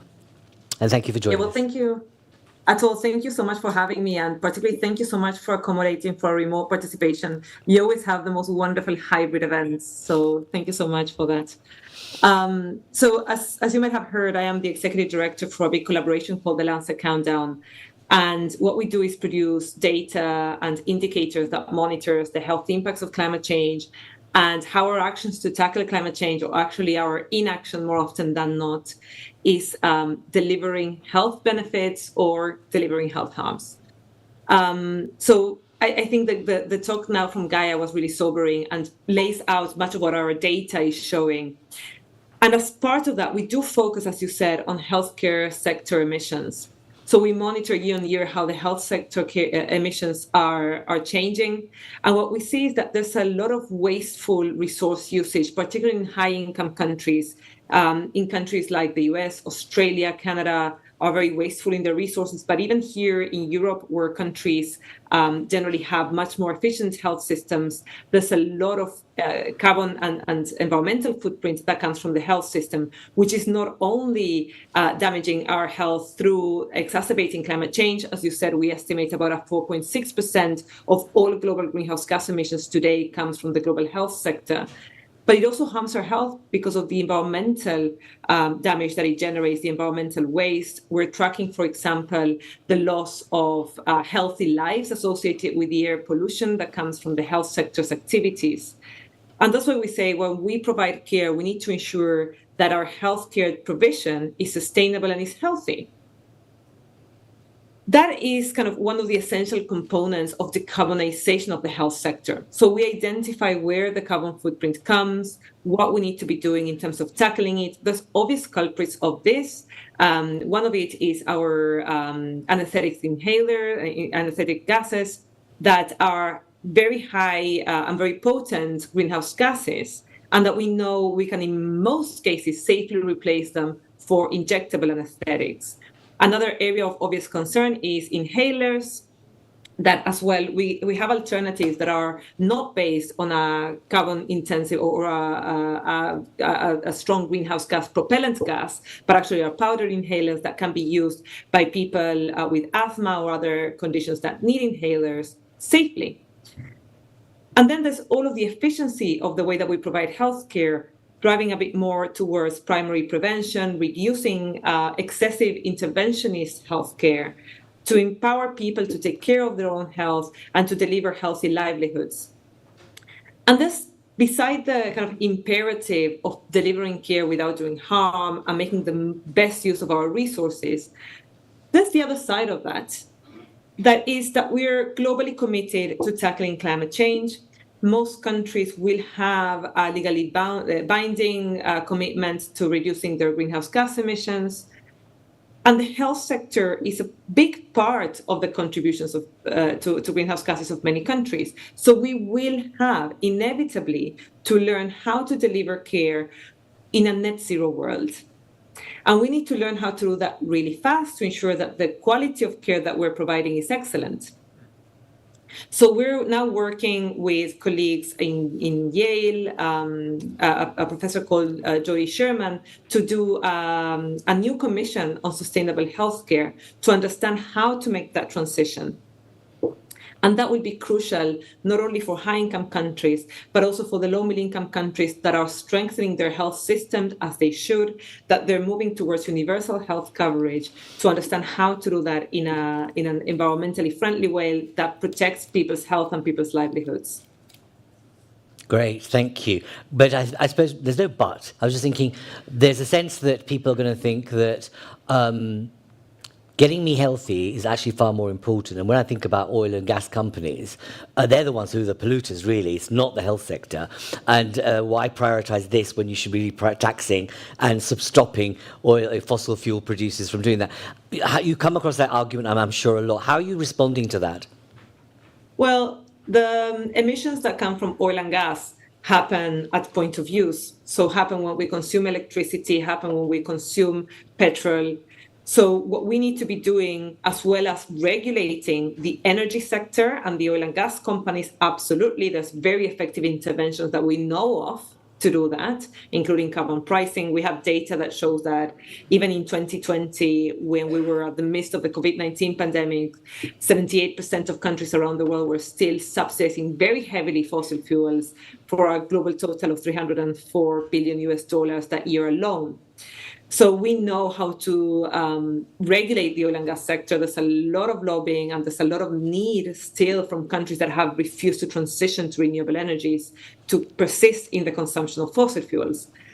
But when we look at the oil and the health sector, the health sector contributes to about 10% of all global GDP. So the health sector is an enormous contributor to the global economy, and it's an enormous driver. As I said, 4.6% of all global greenhouse gas emissions make it, if it were a country, the 5th largest contributor in the world. So decarbonizing our health sector can have ripple effects to the global economy. And starting from home, starting from healthcare, and ensuring that we're not harming health through our own activities is crucially important, particularly in those countries where, as I said, the health sector is wasteful, is highly contaminating, and it's harming people's health while trying to provide care. Great. Thank you for responding effectively to that. But you're quite right. It's quite powerful when you say that when you turn that percentage into a country that's the 5th largest, contributor, makes it much more kind of, you can see it, you can feel it more specifically. Thank you for that, Marina. I'm going to come to our minister from Latvia. Thank you for being here with us in person. And Hamza, what would be good to hear from you is what are the practices that you can share from Latvia that are doing that thing of combining climate and healthcare as being a good thing as we move forward? Please just grab the mic. Thank you. And thank you for being here again. Yeah, thank you very much. It's on. It's on, yeah. First of all, I highly appreciate the invitation to this meeting. Actually, it's a good time and good place and among friends. Actually, I myself have tried to keep this topic on my agenda nationally and internationally. So I have participated in COP28 in Dubai last year. And as you might know, we adopted a landmark document, the Declaration on Climate and Health. So it was the first ever event connection climate and health together. And I hope in this year in Baku we are going to continue discussing this topic. In Latvia we have many negative effects of climate change on health. Actually, we have increased prevalence of infectious intestinal diseases. So I'm a gastroenterologist.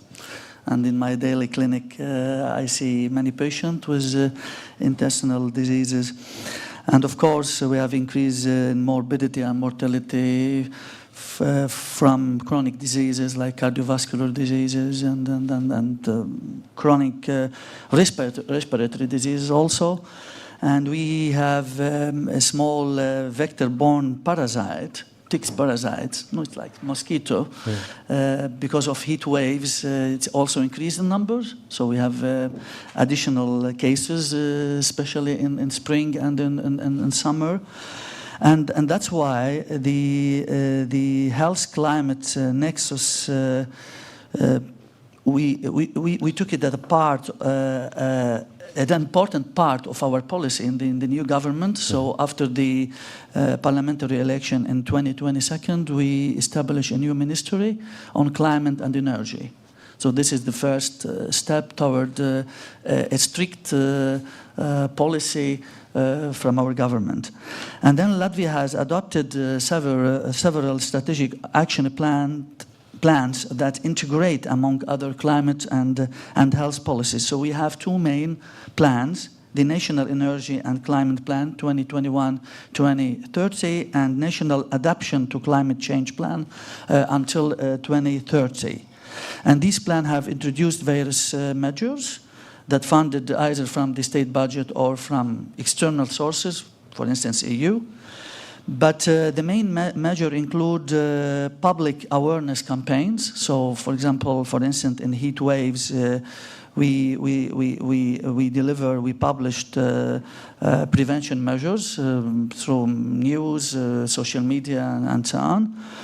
And we are also working and very actively on fighting against antimicrobial resistance, because it's a global issue, and I know that WHO we had several meetings on this topic, and we are going to discuss this topic on this year September in United Nations, and of course educating people with chronic diseases on preventive measures during heat waves and monitoring of related morbidity and mortality indicators, very important.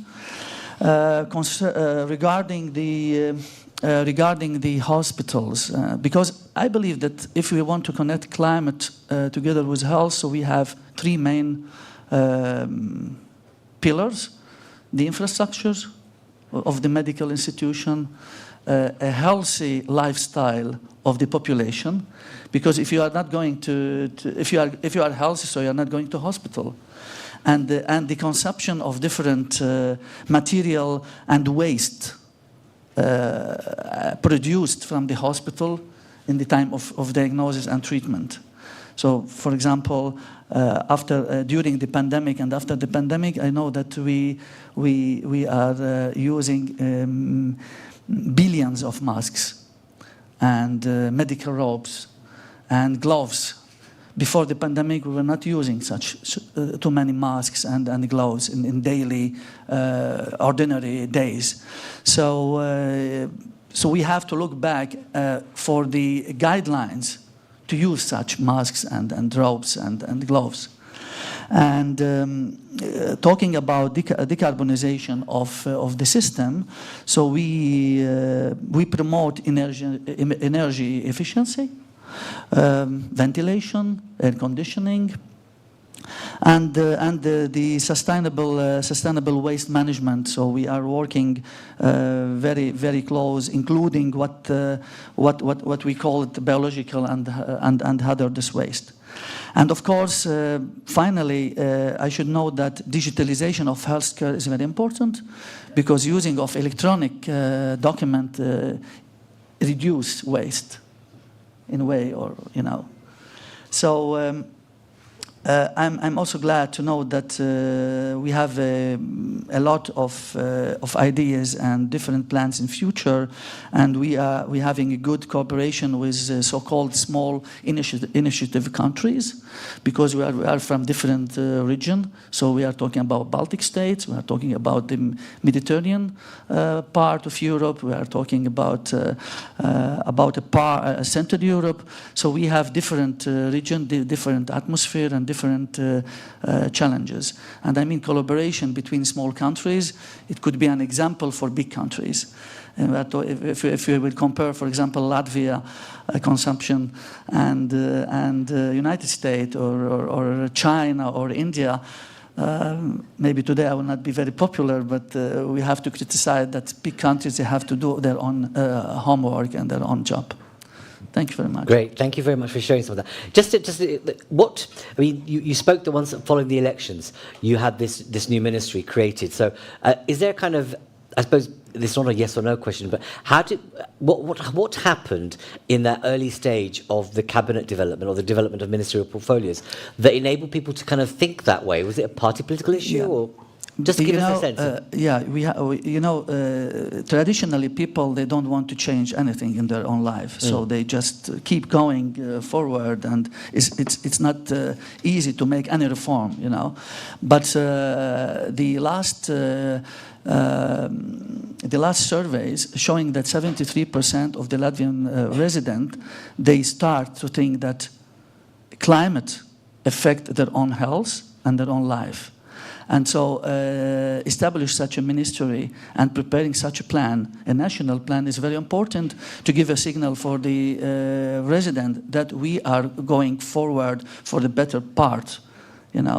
And I believe that in Latvia and all over Europe, when we have the last European Parliament election, so we see that a lot of political groups, they were talking about the green goals and the climate changes and how we have to move forward. And in Latvia, such a political group, they won the election.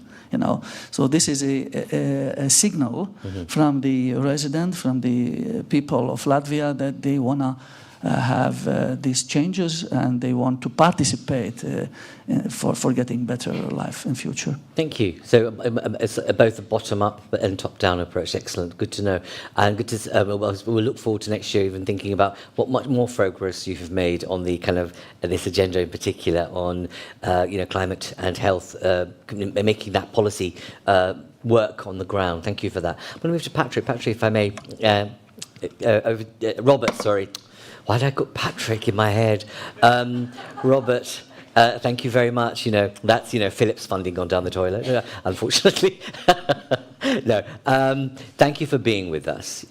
You've made public your vision for healthcare for 2030. So, as a company, you've really kind of marked your territory. You've set out what you want to do. Can you share with us a little bit about what that means for Philips, but also then tip into the conversation about what are the pathways available to us in Europe to kind of build sectoral change and accelerate the transition in many ways.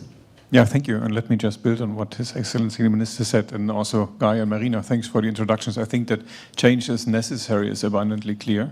I also live in a very small country, like Evelyn, by the way, 2 meters below the sea level, so we have skin in the game. And building on your example, small countries could lead, but so could the healthcare sector. I will come to your question, but I think also if the healthcare sector manages to make the transition, it would be truly inspiring. And oil companies and construction companies and whatsoever would have even one excuse less to not follow suit, right? Because healthcare sector is so complex and complicated. So I think if doctors and we as members of that healthcare sector can show that it can be done in a sector that's typically hard to abate. As you said, the fifth largest emitter, if it would be a state, actually emitting more than all airlines together. I think if we show that, that would be truly inspiring. Technology and Philips. I think technology is a very important part of what we see. There's a huge digitalization wave of going on in healthcare. We know that healthcare sector is in transformation and needs to continue to change because of shortage of doctors and healthcare professionals, rising costs and so forth. So something will change and is changing already. So why not do it in a way that is also beneficial for the environment? Health technology alone will not save us. There's also a huge behavioral component. There's capabilities. There's a lot of things next to technology, but technology is a huge enabler. Let me give some examples. We are, since a very long time, in health technology. Philips is 134 years old this year. And we started eco-designing our products in the late 1990s. And then in the early 2000s, we started to mainstream that, with investing, for instance, in the first EcoVision program, 1 billion euros, and the second one, 2 billion euros, to really mainstream eco-design to basically everything that we put on the market. We have been producing in carbon-neutral environments since 2020, one of the first health technology companies in the world. We have 100% green electricity globally. We committed to science-based targets for Scope 1, 2, and 3, also as the first health tech company. And with the stuff that we have learned in becoming carbon neutral in our own operations, we are educating our suppliers. We have about 15,000 bill of material suppliers. So that's all in the supply chains of the hospitals, right? And we know that about 70% of the environmental impact of a hospital is not in the hospital, but in the supply chains and around. So when we are able to address and convey these messages to our suppliers, that has massive impact also on what happens basically in the use phase and the embedded carbon. By next year, we hope that half of our global supply chain has committed to science-based targets, which is beautiful because it's externally validated, and all these companies have to report actual progress year on year also. I could go on, but let me just say what's really exciting is teaming up with our customers, with the big care providers around the world, and really figuring out where the impact is, what can be done, and how better clinical outcomes and better lower environmental footprint go hand in hand when you really focus on a patient-centric perspective. Right? Somebody, it hasn't been said today, but the best hospital is the one that we do not need to build, right? I think there was a question in the previous discussion around prevention, also healthy living. First-time right diagnosis, early intervention, minimally invasive therapy so that you don't have these long hospital stays. Being able to treat people out of these high-cost, high-energy intensive care settings, being able to monitor people in the general ward or even at home and being able to intervene if the conditions deteriorate. So really understanding what the environmental footprint of an entire patient journey is, and then thinking with hospitals what we can do to help them mitigate that while delivering equipment that is very energy efficient, produced in a low carbon environment, in a circular fashion, for instance, being able to take back all the large scale medical equipment. I think that are things that are scalable and that are inspiring. But as I said, technology alone is not going to save us, so it takes a lot, including collaboration. Yeah. Robert, thank you. Are you doing it? You'll always be Patrick in my head, by the way, so if I said that again, do apologize. I don't mind. You can call me Patrick today. Okay. You can call me El. For some reason. I don't know why. So, but are you kind of doing some kind of future designing process of what it might look like? Because we had this conversation yesterday, and earlier on we were saying that, if politicians could work early on with people like you as a company to say, these are kind of solutions that we could be pulling together if we understand need, if we understand the politics, but actually we have the know-how. Are you doing some of that kind of design work for the future of healthcare? Because you're right. I'm not letting you ask the question, but if we think about the pace of digitalization, hospitals of the future don't have to be bricks and mortar. Please. Exactly, it's also about care delivery. So yes, we do that. For instance, now we are reaching the end of our 5-year commitments on sustainability next year. So we're thinking around targets for 2030. And to do that, we are looking into healthcare in 2050 and then backcasting towards 2040, 2030, and so forth. What does it mean?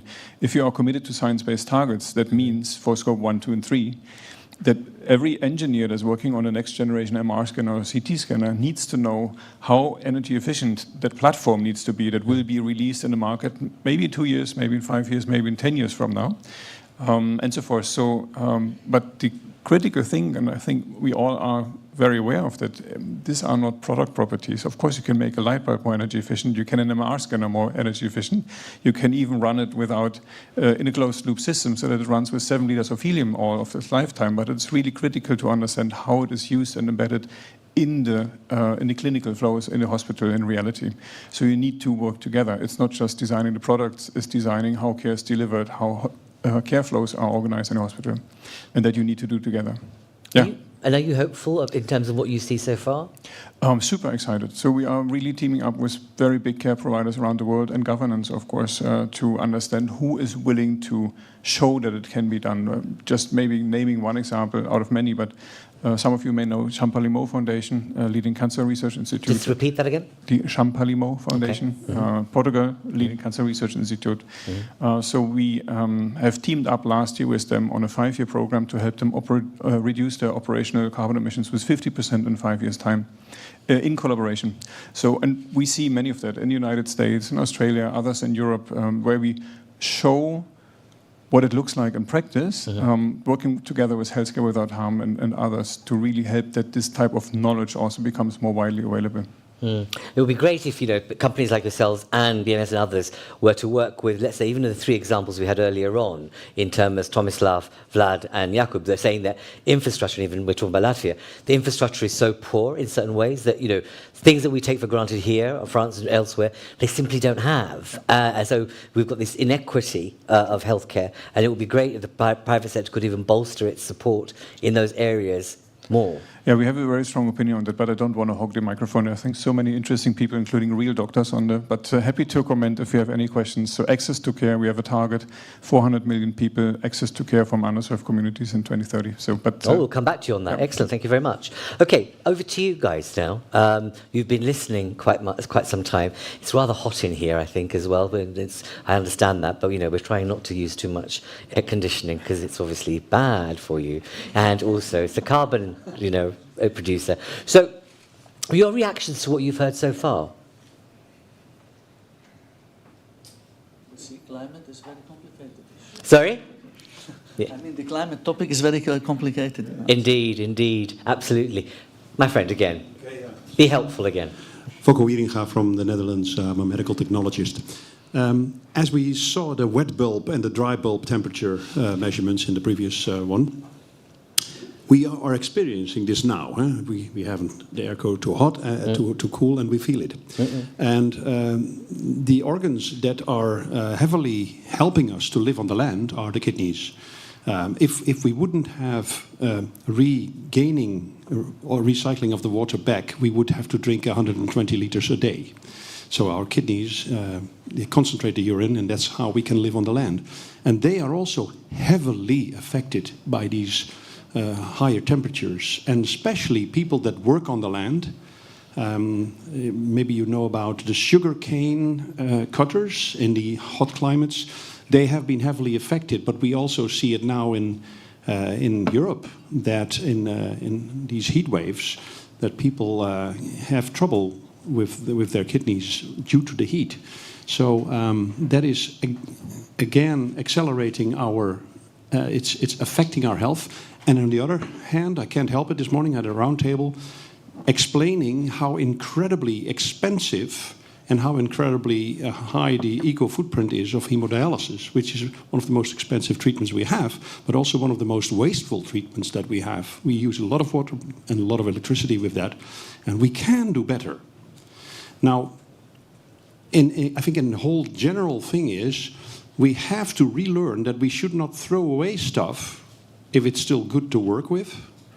I mean, a scissors or a pin set that is perfectly fine after the treatment that we throw away now, that is a bit of a waste.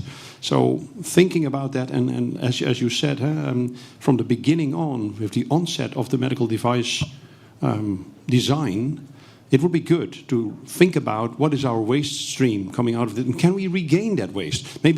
Maybe indeed taking a new one is a good one if you want to keep it sterile, but at least that the one that's thrown away can be reprocessed in some way.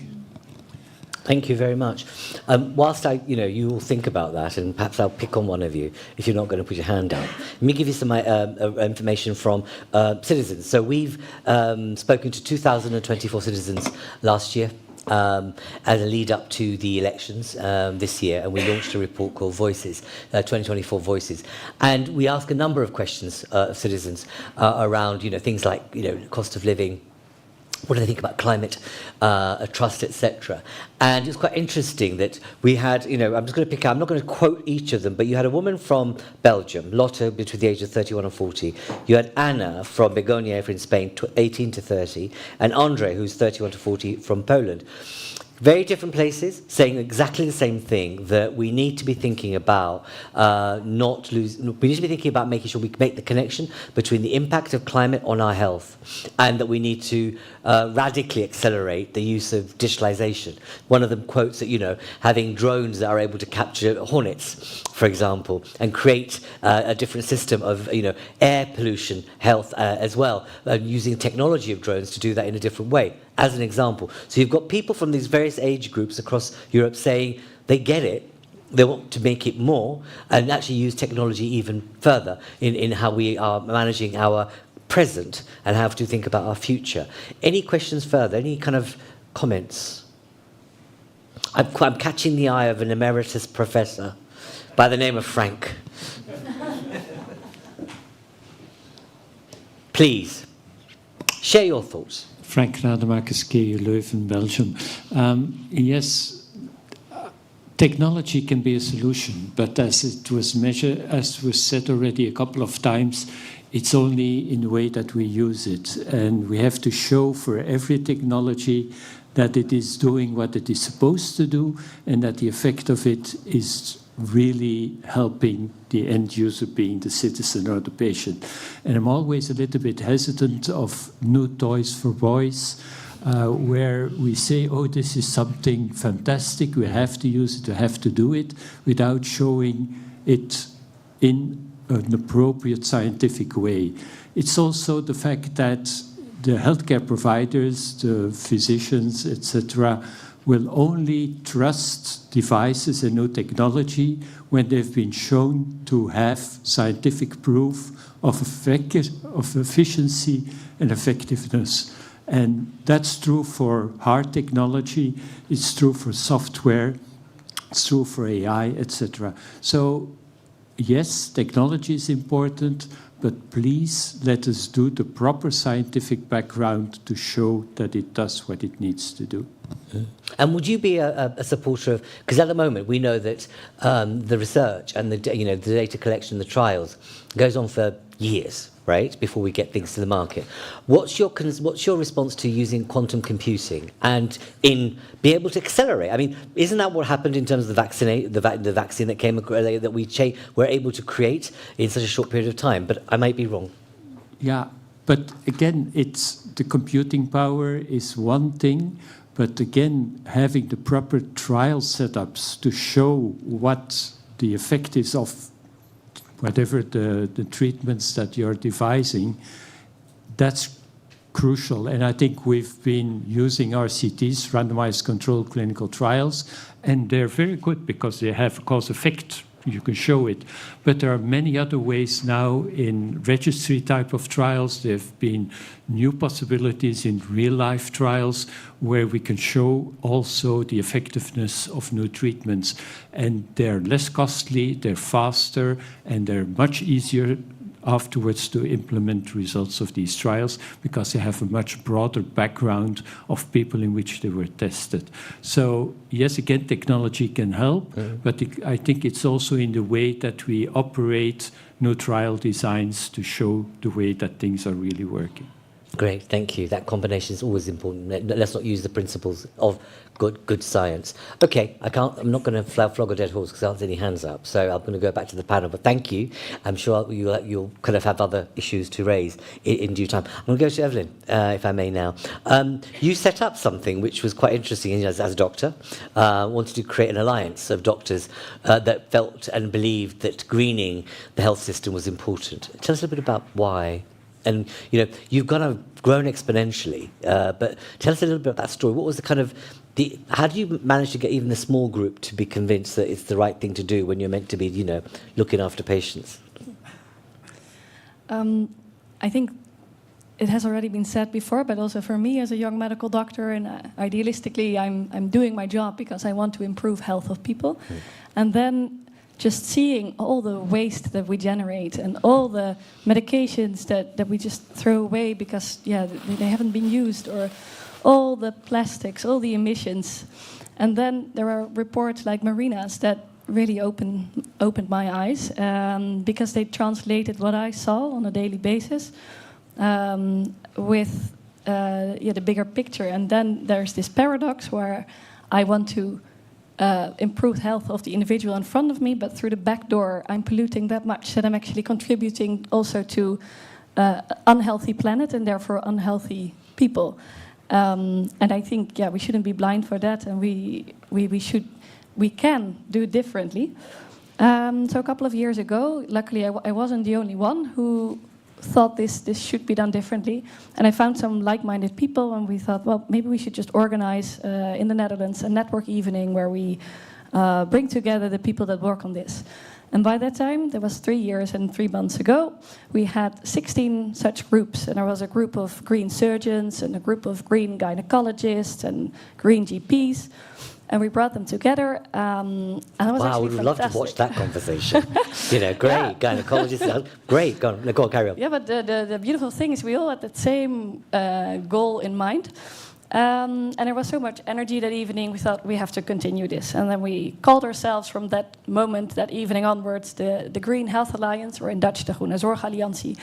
And we wanted to make sure that we accelerate the transition to planetary health, doing so by using health as an argument. And we've discussed this too, like health, you can't be against health. So if we use health as the argument to speed up the transition in society, that would be great.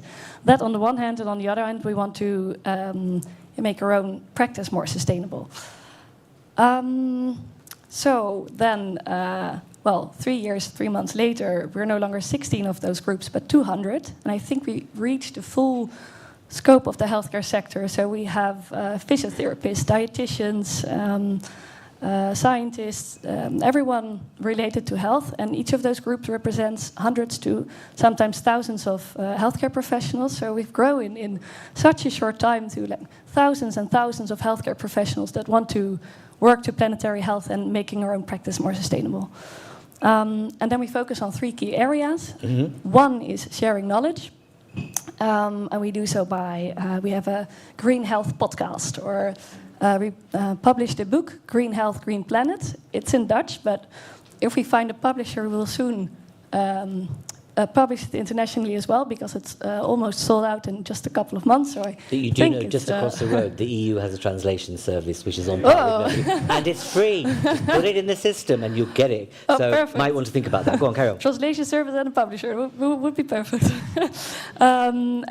We organize such network events where we exchange knowledge.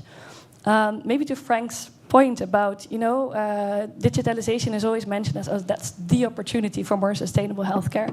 But we just did a research and we found that the CO2 emissions of travel can be much lower by, for example, telemonitoring for follow-up of cardiac disease. But then all the devices that are needed to do the telemonitoring make the overall environmental footprint through a life cycle assessment, so we really measure everything that's involved, 50 times higher. So it's not always a success, and I think we need to be aware of that, and we need to apply digitalization consciously and see where it works and where it doesn't. Well, the good thing is with these network events, we exchange the knowledge and see how we can accelerate. The second point is we want to inspire. We have a yearly Green Health Festival. In the first year, it's attracted 150 healthcare professionals on a free Saturday, so that was already a nice start. The second year it was 750. Let's see what September brings us, but I hope it will continue to exponentially grow like that. What do?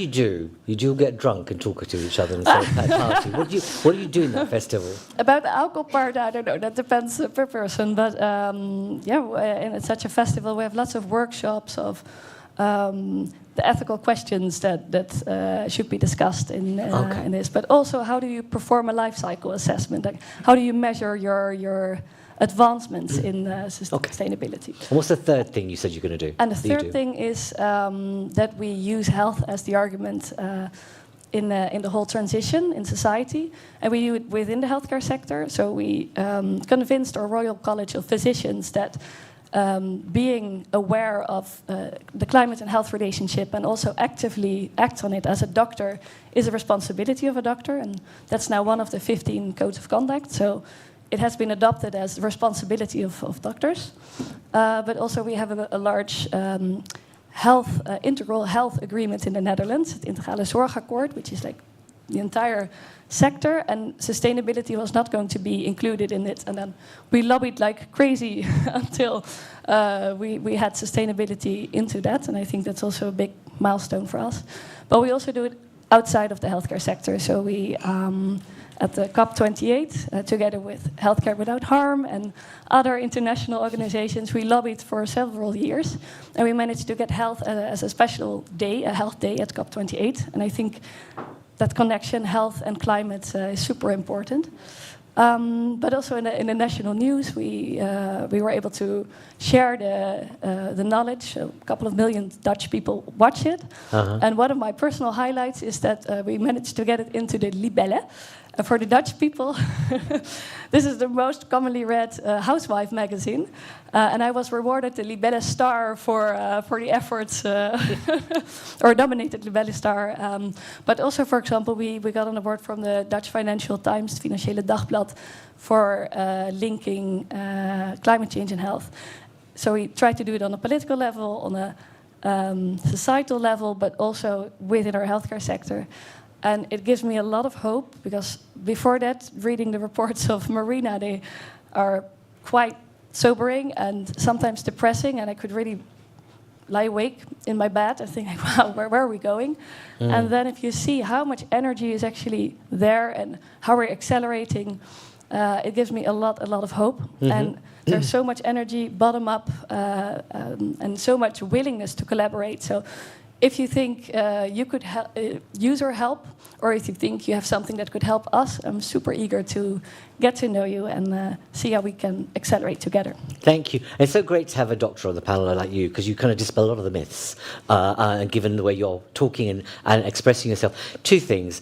I imagine that Geert Wilders has never invited you over for coffee to talk about health policy in the Netherlands. And secondly, the demographics, because we heard from Vlad about the average age of a doctor in Europe. Are you kind of representative of that, or is your alliance mostly kind of the 35-year-olds? I must say that I think it's especially the young generation globally that's particularly active. But the good thing is that the alliance is very mixed, and that's super helpful, because you have the more senior people in leadership positions that are also enthusiastic now. And I think particularly on this theme, the intergenerational collaboration is very strong.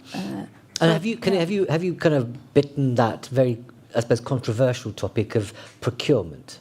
So I love the three things, okay? But people might say that's great. They feel soft, but it's important to do, and you're coming together. But where it bites, where the kind of greening of the sector matters, is procurement. Yeah. Also, I think that's a big part of it.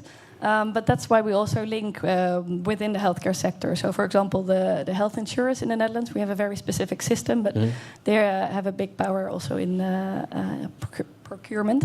And now we work together with them on a national level. We identify the barriers of sustainable procurement from the healthcare professional perspective.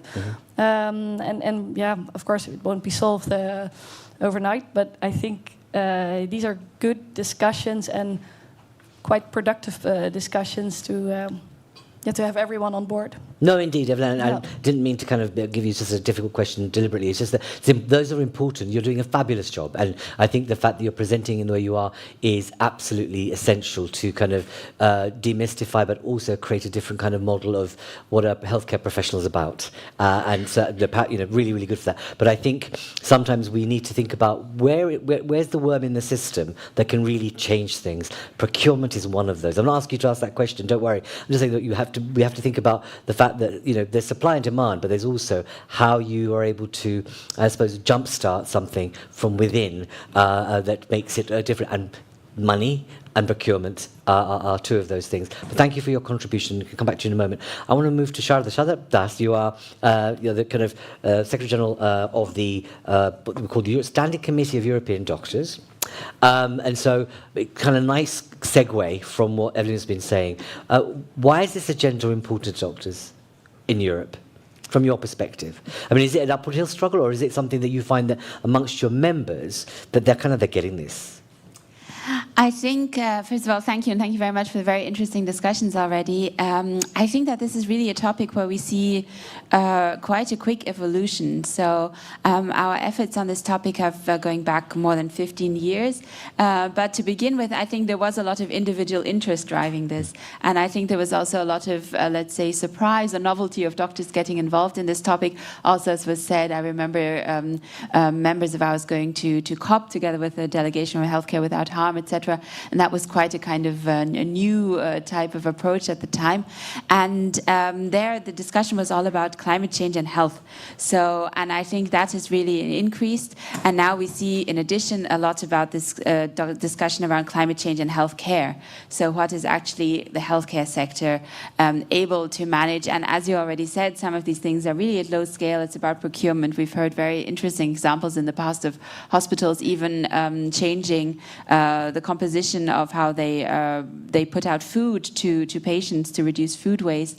But we also see, obviously, and this is where then my organization comes in, what can we do at policy level to also transport all of these ideas, etc., to EU level, but also European level policy. And that is something where we've been working very intensively, for example, on air pollution, or air quality rather. We also now, we had the cooperation with the Lancet Countdown Policy Brief on heat deaths, which is something that is very close to our members in their daily practice, which they really see an increase in everyday life, and which is something also, I think, which is quite easy for general populations to understand. And it's a very important topic for us also to continue to work on. So from our point of view, it's really about finding, as you were saying, where are there moments in healthcare, but also in other policy areas that have a significant impact. And that can be from the farm to fork strategy, that can be in mobility policies, obviously in pharmaceuticals. That's a big discussion now, how to reduce effluent from production of pharmaceuticals. And it's not only the policy areas which are growing, but I think also really doctors' awareness and their willingness also to commit to lobbying and being ambassadors for health. Great, thank you very much. Thank you. It's good to hear that, you know, that it's not a negative story, that actually it's a positive story, that it's actually come from within, which we wouldn't have expected, to be honest. We wouldn't have expected at all. I'm going to, if you hand the mic over to, for last speaker, but obviously not least, you are from the Commission, Elena, and you've been working on climate adaptation, and welcome back to this floor. You've been here several times. You've done a lot of work on resilience and climate resilience, which is really important. Say a little bit about what you've got in the pipeline and what you're planning with this potentially controversial new mandate. We don't know yet. We'll find out by the end of the autumn. But regardless of that, what are you planning in terms of healthcare and decarbonisation? Well, thank you very much. And first of all, I would say that on health and climate, my feeling is that all stars are being aligned. Okay. Because there is so much of interest in the topic. This mandate has started with climate activists in the streets, and then us being locked at home during the COVID times. And I think we started to make a very good connection between health and climate, and all the very powerful potential these policies do offer for both health and well-being. This year, we came with the European Climate Risk Assessment that again brings this very stern warning about climate risks. But the way it is framed is relatively simple to understand. It essentially says that we can't look at risks, climate risks, in isolation. And that actually the risks do collaborate better than our policies many times. And that if we are outpaced and let these risks to collaborate, then it can affect our basic needs and the societal functions. And one of our basic needs is, of course, the access to hospital, healthcare, health as such. So I think in terms of the communication, we come out from the realm of complex, complicated, to something that can be relatively well digested. Now, I come from the Commission, we work in frameworks, and also, hopefully, we have some practical, processes in place. Well, first, the frameworks. Two things. The 2040 targets. There is a lot of talk about the costs. And you mentioned the sort of controversial mandate. You will hear a lot about what it will cost us in order to decarbonize. What we need to return to this talk is what it will provide in terms of the long term. It will help us to avoid the most dangerous scenarios that Gaia showed in, localized across the world, and you just imagine it's very much becomes, widespread. And second, in near term, all scenarios that are being studied offer health benefits because it reduces the air pollution, etc. We are acting almost on the same pollutants. Second, on managing climate risks, because we cannot anymore afford to act in, okay, we will now focus on decarbonization and then we will maybe adapt in the future.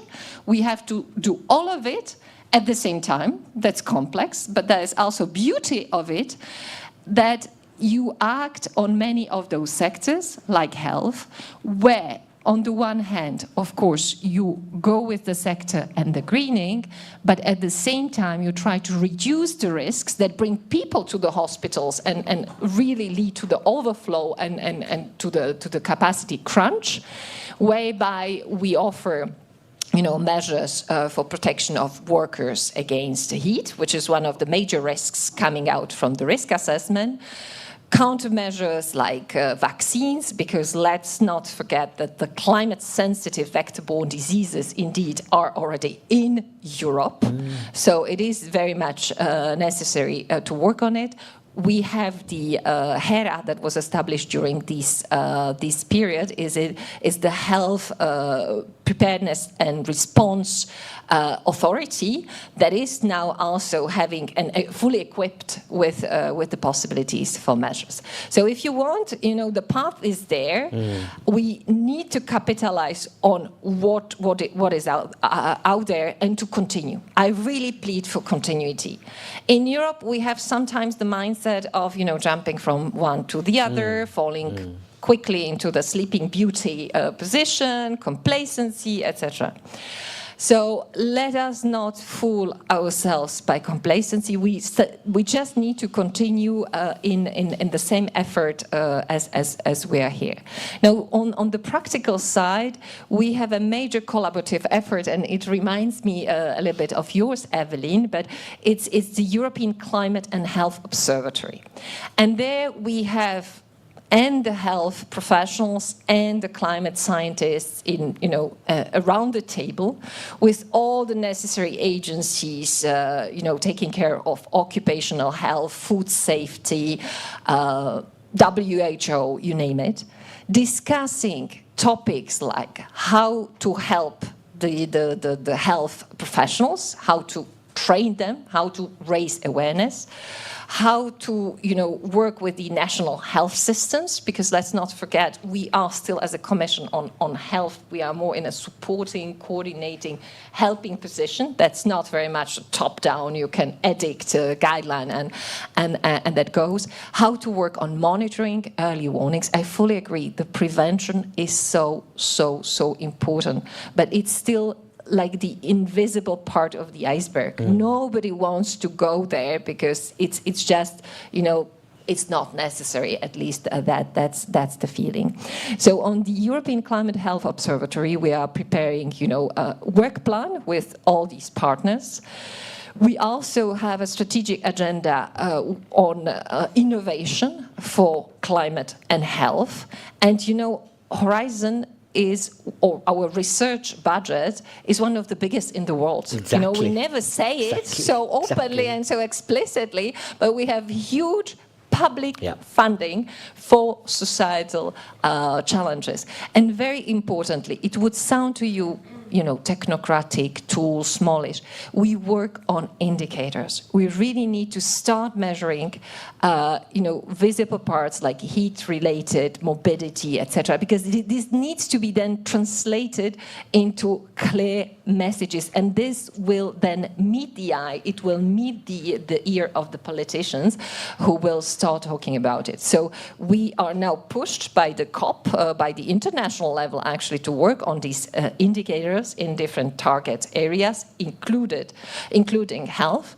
And so within the next month, there will be an intensive work on it, of course, with member states. And, you know, there is a soup of indicators you can think of, but we really need to fish out from this big soup those that are headlined, that are easy to communicate, and that at the end will push the needle towards action rather than complacency. Great. It's so great for, like, you're just not the usual suspect from the Commission. It's the first time ever I'm not the person that says that Europe has the largest R&D budget in the world, because Commissioner staff never say it. And, you know, it's one of those things. It's the thing that, you know, Europe is the most least successful in promoting its success. You know, it's amazing. It doesn't tell the story of the impact it's having on people's lives every day. But that thing about the R&D budget, absolutely right. And there's no kind of recognition of it in the wider world. But imagine if you were to match even half of that with private sector investment. Goodness, what you could do with that money in different ways. Colleagues, I'm almost out of time, actually. Yes, I'm out of time right now. I mean, unless there was any burgeoning thoughts from the audience. Again, you. Yeah, can't help it. Okay. You can also skip me. Not at all. You're always a pleasure. Well, you know, I was just very encouraged by the medical statement. We have a group here that is called Health Without Harm. And all the medical doctors in the world are bound by the oath of Hippocrates. And the first thing is, first, do no harm. So the medical profession already thousands of years ago recognized that is very important, and you're a great example here. Thank you for that. Thank you for reminding us of that. You don't have to pass it to me, it's okay. You can hang on to it, or a member of my team will come along. Yes, there he is. He's going to take it off you. You always do that brilliantly, that thing about making sure that we are able to think back to basics, because some of the basics are actually good. It's about interpreting them for the modern century that we fail to do often. Just like what you've just said, is that, you know, that no harm principle is it's eternal, but it's about putting it into context. Was there good. No worries. Say who you are, please. Thank you. Elise Poumet from the Red Cross EU office. I wanted to add two dimensions to the discussion. I think something that was not really mentioned, but is very key in the interlinkages between climate change and public health, is the link with mental health, which is a growing concern across Europe, but not only. And that leads me to my second point, which is the importance of those issues also for the global world. And the EU willing to be a leader on those agenda is very key, that those considerations are also raised in its external action. And you mentioned, and it's great to see here the private sector and to hear from you on this. And when we see the global gateway strategy and the importance that the EU is giving to this investment from the private sector, it's also important that climate and health are integrated into those considerations to make sure that they reach the local actors also, so that it can indeed lead to the resilience of communities, which at the end are those who are in need of health, access to basic health, and who are facing the impact of climate change. Thank you. No, thank you. But also, you know, you're a very useful. What you do internationally, you don't speak about it publicly, but you go into a situation as a Red Cross. You see the impact of the lack of combining trade, security, aid, and thinking about safety more broadly, but also how we make our planet greener. In sharp focus, because you see the impact of the absence of that. And I think one of the things that Red Cross ought to do more of is to be part of the case that you were talking about, Leonard. We're going to see the emergence of a group of right-wing leaders who are basically peddling a lie about climate change. And when you've got a community of people who feel so vulnerable and left behind, you know, the right wing makes complex factors really simple. And what we need to do is find a way of narrating that actually, by not doing anything, there'll be a cost, but actually there's a cost of inaction. But we don't have to actually make it feel as if it's it's a totally about a life and death situation. But people need to be able to understand that climate change isn't being made up. and to understand that what's happening to them is real, without scaring the pants off them. Because that mental health point is a really good one, because you've got a generation that's come through COVID. So those who are 10, let's say, are now 13, 14. Visibly different. We've seen that. And when you think about the impact of climate, we're going to see a whole generation of very different people to us in this room. So it's a useful reminder. Just I'm going to kind of ask each one of you, if I may. So let me start with Marina. Marina, I hope that the Lancet is also working closely with the IPCC, because I would imagine that your data and approach should feed theirs and vice versa. What's your one ask of the new mandate? So we'll have a new commission in place by the autumn. We don't know what the characters or personalities will be at this stage, because there was an assumption at one point, but then Meloni has come around saying that well, no, I'm the new kingmaker now. So boys, watch what you're thinking. So what's your sense of what you'd like from the next mandate? One thing, if there were one thing. Yeah, thank you. It's, I think, a bit simplistic question. Respecting the Green Deal and committing to decarbonization, to net zero goals. Without decarbonization, there's really no point in any further conversation about climate action, because adaptation will be impossible in the current trajectory. So I think that should be a focus. If you would allow me, though, I would like to go back to some of the conversation that you were just having with some people in the audience. Yeah, there's a kind of very frequent kind of tendency to talk about technological solutions when we talk about climate change and climate change mitigation, but particularly when we talk about healthcare. And I was struck by the intervention talking about kidney disease and dialysis that is so carbon intensive. There's a lot that could be done in terms of prevention, and that gets neglected over and over again. Even in our trials, we're not doing trials of primary prevention and community engagement and community health in Europe. In general, we're focusing more on medical interventions than on primary prevention and community engagement interventions.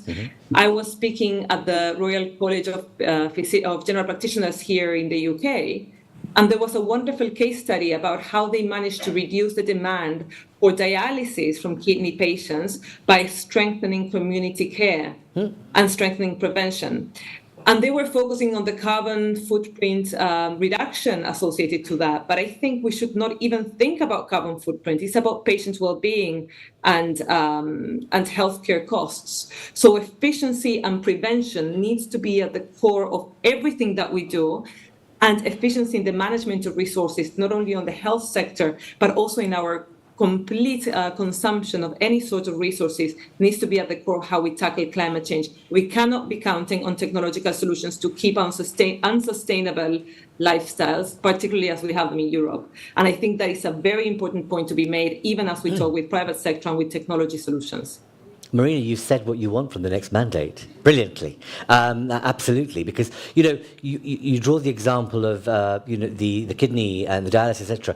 But diabetes is so there's one of the things that, if putting aside congenital forms, it is something that can be absolutely resolved in the community, but through exercise, through support, without the reliance on getting more and more and more drugs, which it's become incredible high increase of how much people are, with diabetes taking all sorts of nonsense at the moment, rather than people saying, do more exercise, eat differently, have a different kind of life, for example. So there you go. Maria, Sardas. So looking ahead, climate change is the one new topic that we have in our health check, which is our vision for the new parliament and the new commission. So that really shows what importance this has gained.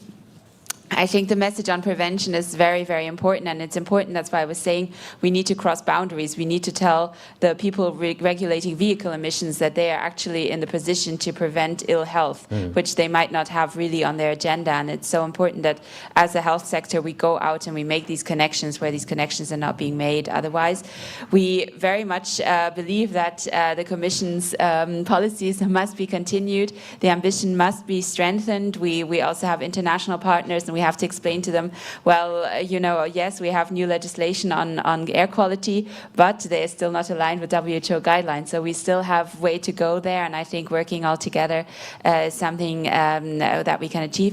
And of course, for doctors, we see, yes, we keep having to keep this on the agenda also in education and to raise awareness among doctors and to make sure that they have the skills that they need to be able to address not only at clinical level new disease patterns that arise from climate change, but also that they can address these more complex connections with other policies. Okay, let's hope. Evelyn, because I want to continue the connection between you two. What do you want? What was that one ask you have of the new mandate? Well, I do think that capitalizing on the relation climate and health can be super helpful, also in the current political climate in the Netherlands, but also on a European level. There's this polarization regarding climate, but nobody is against health. So I think if we use health more as an argument, then I would hope Europeans understand why we need to accelerate the transition. And there are so many mutual benefits in health and for the planet. So if we have a cleaner air, or if we use more active transportation, or if we have healthier diets, there are so many win-wins. And I think we need to be stronger in telling the story like that. And it would help to have everyone heading into the same direction rather than polarizing. One of the things we're going to have to do is get our acts together on telling a better story on this topic, especially for political consumption, but also community consumption. Elena, are you able to say what you want from the next commission? Okay, that's perfect. I was fearing that I would be excluded. As a commission official, next year I will be 20 years in the commission. How many years? Next year I will be 20 years in the commission. So I was really she came in as 10. Conditioned. So what do I wish? My wishes are the following: for the legislation, implement it, please, and follow the course. For the partnerships, let's grow them, scale them up. And for the awareness raising, let's curate it and let's, make the community, the aware community, bigger and bigger, beyond the bubbles, the converted audiences. Thank you very much. Can you tweet all that, please? It's really important. Here's a senior commission official, been there for 20 years. No, it's important, though, the fact that, you're probably 50th person we've spoken to from a commission background for doing, producing, remind you of this report, right? Look at the cast list. And all of them said, either privately or publicly, let's make the next mandate one about implementation. We've done so much on producing a thick book of regulations, some like, 500 or whatever it is. This has to be the commission of implementation. So it's refreshing for you to say that, but also that point about make the partnerships bigger and make it a much more an aware community outside the bubble. So thank you very much. I'm going to go to yourself. Hossam, what's your ask? Because you're going to be in a very important position. You are in a very important position. And EBSCO is okay, you're not the council, but you're still a group of health ministers. What's one thing you want from that? I think we are working in Latvia right now on the implementation of state policy on healthy lifestyle. It's a very important topic, as you mentioned here. Then healthy lifestyle and prevention, of course, is very important. The second topic is what you mentioned today, to believe and to trust. Because, we can write a lot of action plans, we can take a lot of decisions, but you need the society, you need the people just to realize and to believe it. And this is the difficult task for politicians, to talk about your plan and to realize it in future. Mm-hmm. And of course, the third is budget. You mentioned today the budget and the cost. We have to take in consideration all these topics. But the best things what I've done in the last, in my position as a Minister of Health, that we start to reform the primary care sector. And this is very important also for health and climate together. It'll be interesting to see. Thank you for that. It's a very good and important sector to be involved in. But we know that the current multi-annual financial framework runs out by 27, let's say, and so the negotiations will start as of next year, and it will be interesting to see whether, how much the money that's been put aside on health will continue to be there. Let's see if the, people will be brave enough to maintain the budget within. Thank you very much. Last but not least, I thought you'd never ask. Robert, aka Patrick. Yes. What's your one ask of the Commission, of the new mandate, or your broad ask? My broad ask. Well, some of you may have seen the Future Health Index 2024 that we've just published last week, where we ask thousands of healthcare executives every year what the future of healthcare looks like. Climate change was on the top for 90% of the healthcare executives. So I would say let's team up to help them. So my ask to the new mandate would also be to think about, first of all, harmonizing green public procurement, to your own suggestion, a big lever where the money goes, the attention goes. The second one would be ensuring that there are national healthcare decarbonization roadmaps. Right, there are a lot of people that are interested in the topic, but can we please help to coordinate and facilitate it a little bit and make somebody at the national level responsible, ideally with a champion at the Commission, right, a healthcare's country side. But if you would have a champion at European level and national coordinators to develop these healthcare decarbonization roadmaps, I think that would go a long way. And then the third one, last one on that, I think the Commission could help with innovation budgets, with capacity building budgets, because healthcare professionals are at the patient's side, at the doctor, at the bedside, so to say. There's not a lot of extra capacity in hospitals to get these kind of things done, but helping to build these capabilities would be super useful. That's my wish list. Excellent. Very good wishes. Let's hope they listen. Let's hope they are listening. Colleagues, thank you very much for being here. Thank you very much.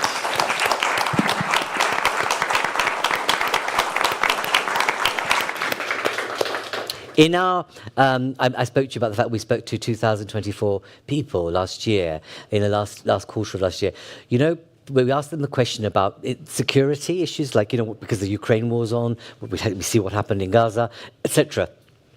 People across the spectrum and across each of the 7 countries that we spoke to felt there's more danger from climate-related disasters than they did war.